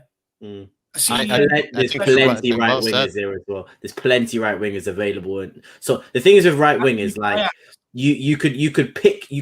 I can name you 5 names off the top of my head where you could probably get them for about 30 million, and they give you output, and that's the issue. It's like I agree. Maybe you're right, because maybe you can actually go to like a Salzburg and say how much for Karim Adeyemi, or you can go to Ajax and say how much for Antony. You go to Leverkusen, how much for Diaby. These are all players who I know will be able to do something in the Premier League in a team and will impact the players.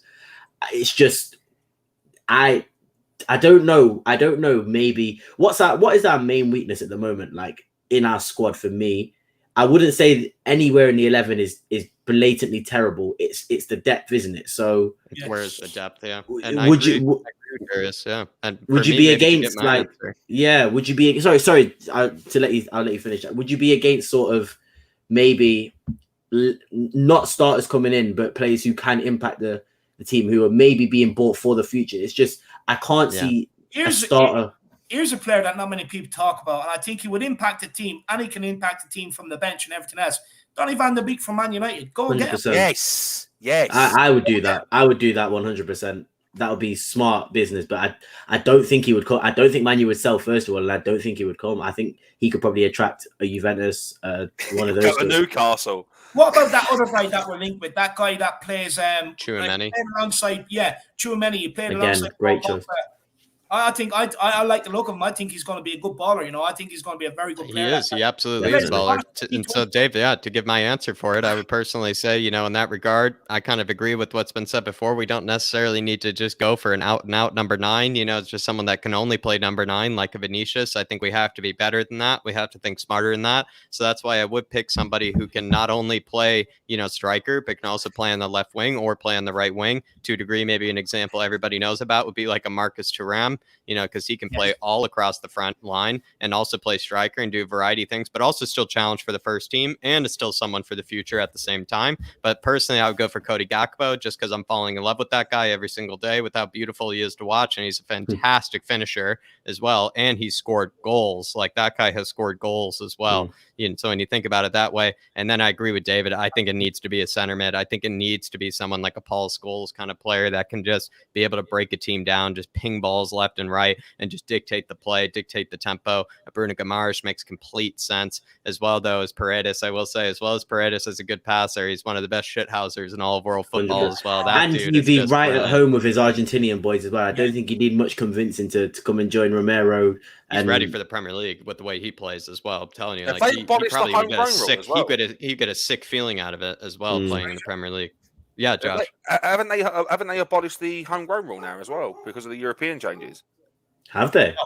Have they not? No. I doubt it. I don't know why I read that. I don't know why I read that there. No, the homegrown rule is it may be abolished in terms of for the European Super League, but the domestic clubs will still keep the homegrown rule because how else are players true for their national team? It would make no sense and it'd be in no interest of their actual national team if they done that. So it'll only be for the Super League. And just to answer Tal's question quickly, I'd say it's all down to Paratici, man. I wouldn't say Nuno has any say.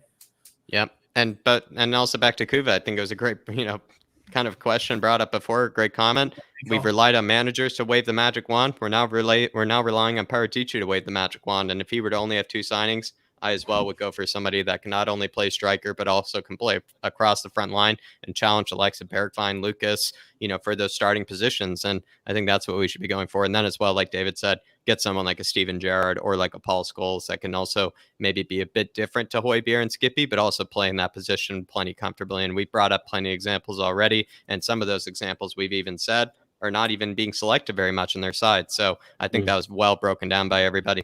What's your thoughts on McKennie? Sorry, just sort of the situation with Weston McKennie and the fact that he's literally, obviously we were linked with him. I think he's got 2 or 1 year left on his deal, not got any game time. Do you think we could? He only signed like a 2-year deal or a 3-year deal.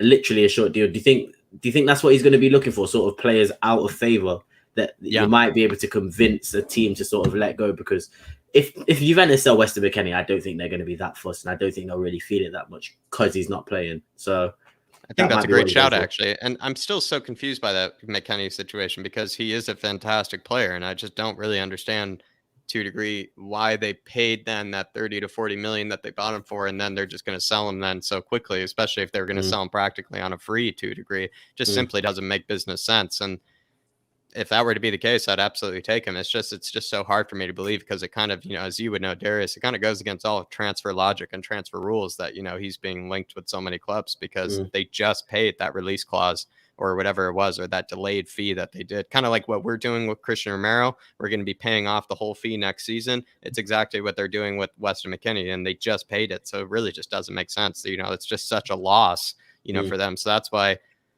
as much as I would love Weston McKennie, just simply to this day, I don't understand how they're going about it that way, because that only hurts Juventus's financial situation even more. It only hurts. It's just a huge loss for them. It's just a huge loss. Like they're admitting to.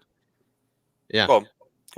No, I'm just saying they just paid that money. So, and then if they're going to then sell him, it's only for 30 20 million million, euros. 30 million. It's just an absolute loss. It's just the whole deal. I've just read the deal now. The whole deal was only 30 million euros. That's not a great amount of money in modern day football. No, it's not, but they paid it this season is what I mean. They paid it this season, and then for them to sell him on the next season is kind of crazy when you do think about it, especially someone so young and someone so highly rated. It is kind of crazy when you think about it. So if he's falling out of favour and he hasn't got a place there, they're going to want to get rid. They're going to want to sell the dead body, especially.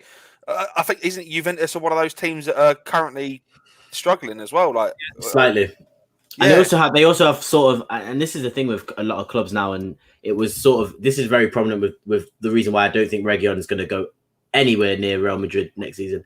A lot of these clubs have their minds on what players they want in the summer anyway. There's a lot of free agents on the market next season that is way out of our tax bracket, and sort of, I think Mbappe and Haaland are on Real Madrid's sort of main 2 target, and that don't get me wrong, that's an achievable target for them as well. Mbappe and Haaland, you get one for free, you get one for 80 million euros. So I think you're going to be able to see a lot of teams like Juventus again.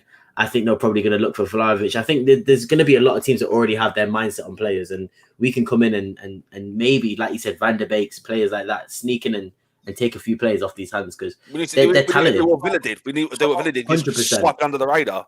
100%. Adam D as well. Adam D, he's brought up some great suggestions. Just quickly, Darwin Nunez. I just saw him today play for Benfica. That dude is ridiculous. Like, I actually want Darwin Nunez right now. I want him right now. So Adam D, I can tell you know what you're talking about. And he approved the Paredes suggestion as well as the Tchouaméni suggestion. So Adam D, I can tell you know your stuff. But Dermot here saying, I tell you, the players like Winks, Doherty, Davies, Dele would not even be fit to lace the boots off, especially if Hoddle, Mackay, and co. We need a center mid, a center back, right mid. Come on, you Harris Army. Come on, you Flat Cap Army. Come on, you Spurs. Dermot, only speaking facts here. You're only speaking facts, my brother. David, anything to say to Dermot? Yeah, look, I wouldn't say centre-back is priority. I'll be honest with you. I think we're stuck there. I think, look, Tanganga can play there. You have Rodon, you have Sanchez. So I wouldn't say centre-back would be a massive priority. Centre-mid or right-mid are huge priorities. I just kind of like round up the sort of transfer segment. Basically, what we're saying is with the likes of Donny van der Beek, Weston McKennie and players like that, there will be midfielders available and achievable to be able to go and get this January. So there shouldn't be any excuses as to why we never got one in the door. That's what I would say, just to kind of round it up before we go into extra time. And guys, while we do go into extra time, it's just a quick, short, snappy segment for you guys to get your answers in. And really do answer the questions, because Jack absolutely loves it. But as well, guys, if you have enjoyed the show, it's a perfect opportunity to drop in a super chat and just show your appreciation for the shows. Drop a like if you haven't already. And a like as well. And a like and a subscribe. We have reached 4,390 as this stream has gone on, which is absolutely brilliant. So close to 4.4. There's 9-10 people out there that want to make my day that hasn't subscribed. Absolutely obliterate that button. There it is, everybody. I'm Push to 4.5 currently is on. making a third account on YouTube just so I can subscribe David. So just if I'm looking at my phone, that's what I'm doing right Push now. to 4.5 is on, Darius. The push to 4.5 is on. It's a very, very sexy, number to go by, I would say. Then we go on to full 5K. Then you'd be seeing David and I in 5K, HD. So I think you guys have to push us there. But I think that was fantastic transfer discussions. That's even gives you more reason, though, to head on over to our second channel where we really do delegate, a lot of those kind of really in-depth conversations over there to Flat Cap Euro Talk. It's in the description below, especially even exactly what we were just talking about, literally verbatim what we were just talking about is something that Darius and I spent an hour, discussing as well. So I would say if you want to continue looking at that, head on over to that video. It's literally who should we be signing in the summer and who should we be signing in the January transfer window with a Levy budget. We're just keeping it realistic as well. So I would say if you enjoyed, especially what Darius had to suggest, I would say you head on over to that channel and,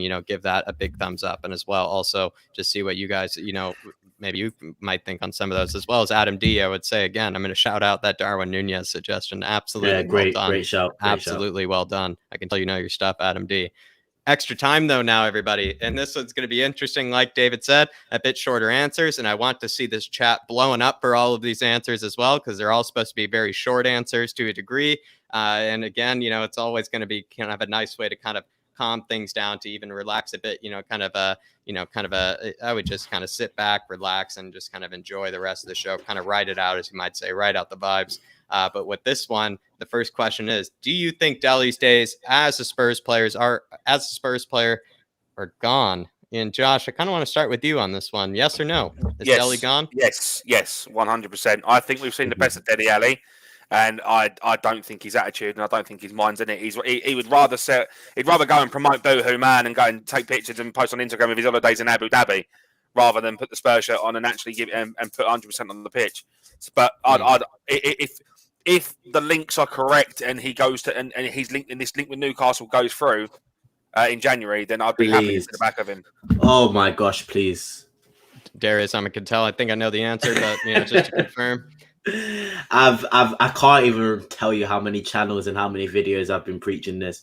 And you know what? I'm not even going to just, shit on the guy. I'm not going to get on the guy because I've done it enough times. We can talk about the fake dreads. We could talk about banging Pep's daughter. We could talk about the fashion over. We can talk about so many things with Dele Alli. But for me, it's just I'm going to be as sort of as business minded as possible and just think that there's a couple players in this team that I think are not good at all that could still probably be sold for 30-40 million pounds. And if you tell me that you could sell Dele Alli for 30-40 million pounds and find a replacement for almost the same price, if not less, that's going to be significantly better, I think it's a no-brainer. You just have to get rid of him. And I don't think, like I said, I don't know what people want from Dele Alli. If you want the 18 goals, 10 assists Dele Alli, you got to have to go back on YouTube. You're going to have to see if you've got recordings of the old 16-17 season, because you're never going to see that again. But if you want a Dele Alli, if you want a Dele Alli who's going to run around and sort of play in a left centre mid role and, maybe create one or two chances and not really defend that much, but at least you'll run around. You know what I mean? If you don't mind Dele Alli doing that, then you shouldn't have a problem with him at the moment. But I don't want Dele Alli just running around. A lot of players can just run around, So for me, if I'm not going to see an 15 to 18 goal Dele Alli season, which I don't think I'll ever see again, let's get rid of him. And this should have happened, I would say, 2 years ago, in my opinion. So, yeah. Sorry, Dele. There's only one other player that I probably want gone more than you, but I can see his name in the next question, so I'm not even going to mention it yet. Big fat yes from me. David, I'm assuming a big fat yes from you. Gone. Out. He's a shadow. He's a baby. Gone. That's simple. Get him gone. Here we are then on to number 2 then. And this one I actually really enjoy. And I want to get your guys' answers. Well, who is the most useless? Who is more useless, in fact? Ben Davies, Matt Doherty, or Harry Winks? As I like to say sometimes, I don't even know what a Ben Davies is. I don't even know what a Matt Doherty is. I don't even know what a Harry Winks is. I'm going to say Ben Davies is the most useless. And I think that might be a bit of a shout. And I know people probably might go for the Irishman or even Winks. I just feel like what Ben Davies did against Crystal Palace was so atrocious. I still can't even wipe it out of my mind. Talking about the handball? Calling him a center back. People are calling him a left back. He's clearly neither or. He actually doesn't even excel in anything in football. I'm going to go Ben Davies just to be a bit of more of an outside shout because I'm still absolutely scarred by that Crystal Palace performance from his. But David, I'm gonna switch it up. Who do you think? Who's more useless? Harry Winks. He's given me more heartbreaks, heart attacks, heartaches than anybody else in that. Look, yeah, just I'm not even going to grate on the poor lad. Just Harry Winks. Look, they're all shit. They're all incredibly shit, but Harry Winks is the worst. Josh, for you? Matt Doherty, I've got nothing nice to say about him. Every time he touches the ball, it makes me feel like every time he touches the ball, I genuinely feel like I'm going to have a brain aneurysm. Yeah. He stresses me out that much. That's why they call him Mr. Hollywood because he looks like he's trying it. He looks like he knows what he's doing. Every time he's on the team sheet, the first I've said it to Dave multiple times. Any time Matt Doherty's on the team sheet, I always turn around and say he should have stayed at home because he's got no place for wearing our shirt. He should have stayed. He should have stayed at Wolves. I don't know why we bought him in the first place. He ain't even that good. I think that's probably a common opinion there. Darius, so for you, who's more useless? Who causes you more pain, more brain aneurysms, as maybe brought up? I think more useless, Ben Davis, but the pain is Harry Winks. Everything Josh said, just basically grab that, pick it up, and put it into a Harry Winks description for me, and that's me. So I can't watch Harry Winks play for Tottenham anymore. And you know what it was for me that signified that 100% was him starting against Arsenal. And did he start? I think it was him. It was him, Ali, and Højbjerg who started against Arsenal, was it? And Skip didn't start. And it was Tanguy actually started. Tanguy, sorry, and Tanguy, sorry, and I can't think. I've confused myself now because I'm thinking of the game that he was useless. I think Crystal Palace. It was one of those games where I saw him and I just said, this guy's not actually done anything. He's just basically passed sideways and not done anything to sort of benefit the team. And a lot of people say the sideways passing is cool, but for me, any player can pass sideways. So why not bring a player who can pass sideways and pass forward? Exactly, Josh. So for me, Harry Winks. Ben Davis is useless, but Harry Winks, he genuinely makes me angry. Genuinely makes me angry. I enjoy all those answers. Absolutely, really enjoyed them. Maybe your ideal back four.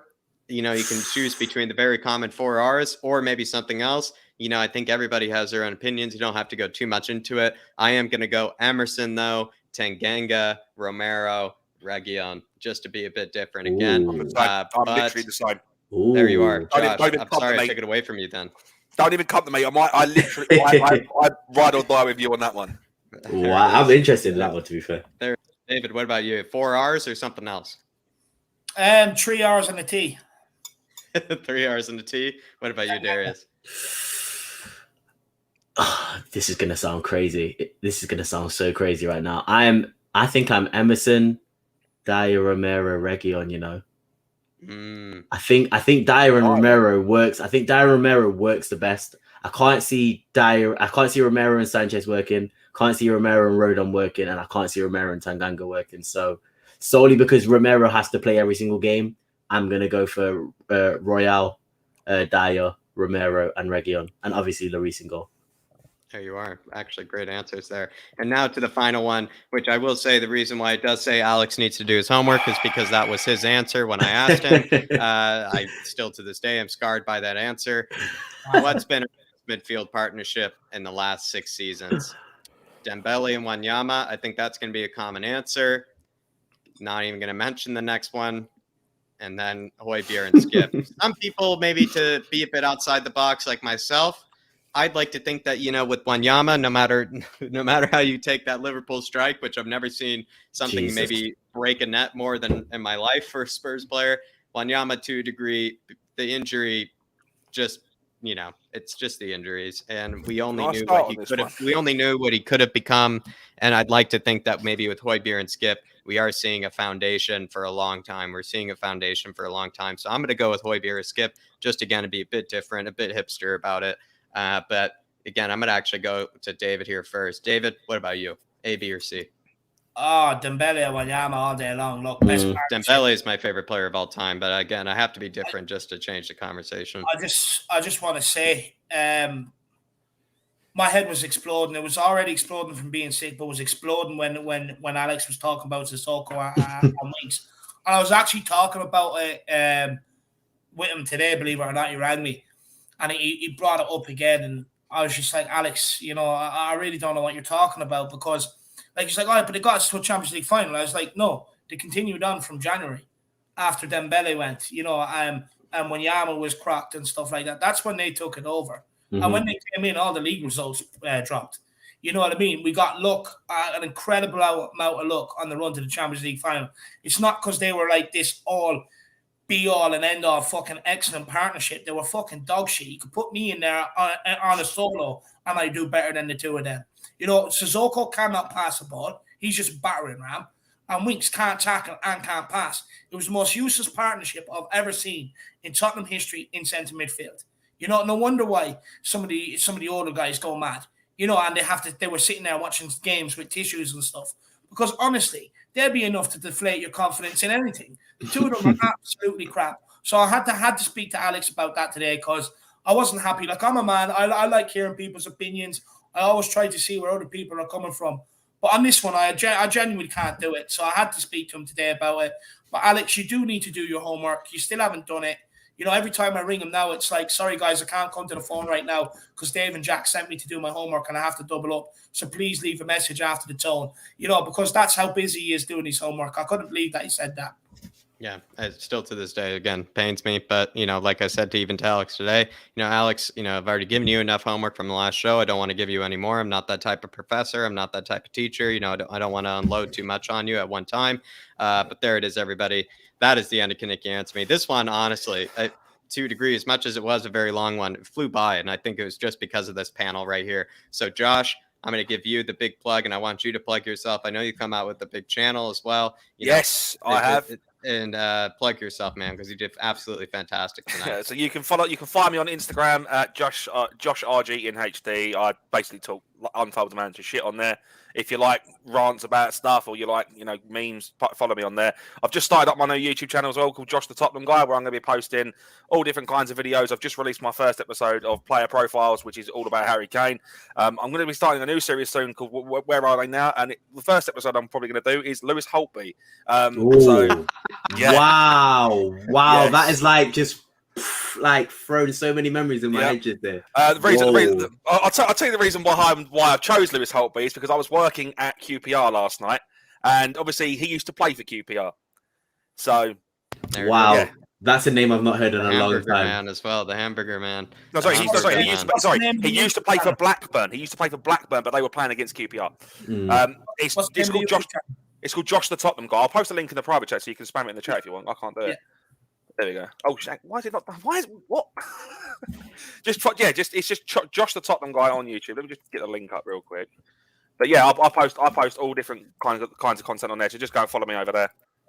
There it is, everybody. It is in the chat. I just put it in there, everybody. And of course, you know, Josh, you will be seeing him on panels a lot more as well, guys. So, you know, make sure you big him up in the comments as well and let him know if you enjoyed what you had to say, guys. It's the second one. The first one was just a YouTube. The second one, yeah. It's everybody, all these ones right here. Josh's channel right up there, everybody. And again, he did absolutely fantastic tonight. Honestly, world-class answers from him. And also, especially, you know, maybe for the birthday, which he also, again, very, very unselfishly decided to come on, you know, tonight as well. So everybody needs to see that. They need to see that count just blow up tonight. Need to see that. I wish him happy birthday. Everybody wish him a happy birthday as well. Maybe in Lewis Holtby's, you know, case, alles Gute zum Josh's Geburtstag here. But in Catman Jess saying, great show, David, Jack, Darius, Josh, thank you. Come on, you Harris Army. Come on, you Flat Cap Army. And Catman Jess, big yourself up, my man. Absolutely big yourself up. Also, again, Catman Jess, appreciate all the support. And it's good to have you back, Catman Jess. It's good to have you back, and it's good to see you back as well. And also, thank you for joining this show. And everybody's bigging up, Josh as well for the birthday. Whoa, what? It's just completely gone. It's just completely gone. Catman Jess says, great show, David and Jack, Darius, Josh. Thanks. Come on, you Harris Army. Come on, you Flat Cap Army. Big yourself up, Catman Jess. Really appreciate the support. The first link I put in, this gone through, is just youtube.com. It hasn't put the actual end of it, so I put the actual correct link in the private chat. Oh, I see. We didn't even actually realize. Dermot with the super sticker. It's just a big fox with the thumbs up. Big yourself up, Dermot. Big yourself up. And it's all good, says, what's with the dislikes? Yeah, there's about a hardcore group of 20 to 25 people, my man, you know, who are dead set against the channel. They're dead set against absolutely everything we do. They're Arsenal fans. We know exactly who it is, so don't worry about that. They like to gang up and go around in their group thinking they're bullies, but don't worry about that, man. We have a sword. Do not worry about that, my man. But Darius, where can people find you, man? Oh, guys, well, we've literally just hit 1,000 subscribers on Paxton Road, and I know a lot of you Harris Army members helped us get there. So I want to say thank you to everyone helping us out. You can find me on Paxton Road. You find me on this amazing channel. I want to say big up, Josh. Great meeting you. Hopefully, we can be on more shows soon as well. Oh, 100%, man. Find me on Flatcap talking with Jack about however many young 18-year-old, Russian and Georgian and Moldovan wingers that we decide to find on FB Ref. You can find me anywhere. But honestly, it's a pleasure being on this channel every single time. And it's been a bit of a while being on this channel. So it's great to be back. And I always feel the love on this channel. So I'm happy to be back. And yeah, no, honestly, if Tottenham can make me as happy as this channel does, then I don't see any problem with my life. We'd be top of the league. We would be top of the league, definitely. But no, thank you everyone, guys. And yeah, Paxton Road TV and this channel and Flatcap and any channel that basically I would like to be on. So yeah, thank you guys. Big up Paxton Road, though. David and I absolutely worship all of you guys over there. Yeah. We really do, especially Darius. I know everybody probably knows, I absolutely worship this guy. So everybody, wherever you find Darius, just Paxton Road, flatcapeurotalk over here as well. If you're kind of like me, just stalking them everywhere, that way you can do it, this way. But also big up to Josh's channel as well, which is in the chat as well, everybody. It's right here. This is the right link, not, the original link that I mistakenly sent. This is the right one. But David, I'm going to give it to you now. Take it away. It's been a fantastic show, everyone. Really appreciate all the love, especially tonight. And hopefully they've enjoyed it. Seems like they've really enjoyed this show. So really big up the chat. Really big up the Harris Army. Big up the Flatcap Army. Well done, everybody. Well done tonight. No, everybody, look, I want to say a massive thank you to Darius and Josh for giving up their time. Really, really enjoyed this show. I think it's been a great panel. Some good numbers in for the show as well. I want to say a massive thank you to you, the Harris Army out there. It's good to see the community slowly coming back together, after the international break and after everyone else has finished buttering you up. It is nice to have you all back together, I have to say. And as well, guys, make sure... or as well, a massive thank you to everybody for the super chats. You have no idea how much it really, really helps us, guys. You have no idea how much of a massive help it is. So I really appreciate it, guys. You have no idea. And look, just a massive thank you to everybody, that has got me and Jack where we are today. The channel is nothing without you. The shows are nothing without you. Me and Jack are absolutely nothing without you. Everything we owe to you guys. So massive thank you to you guys. And make sure you tune back in tomorrow for the watch along versus Vitesse Arnhem, starting at 5:30, guys. And we'll also be doing a preview show at 2 p.m., guys. So make sure you tune in for that. A little bit of a build up towards the game. If there's anybody off work or anybody around the world that is finished work and is sitting there, do pop in and say hi, guys. So make sure you tune in for that. So that's the preview at 2 p.m. and then the watch along at 5:30, guys. So make sure you tune in. But a massive thank you. And look, we'll see you all again tomorrow. As always, come on, you Spurs. Come on. Go and do your homework. Come on, you Spurs.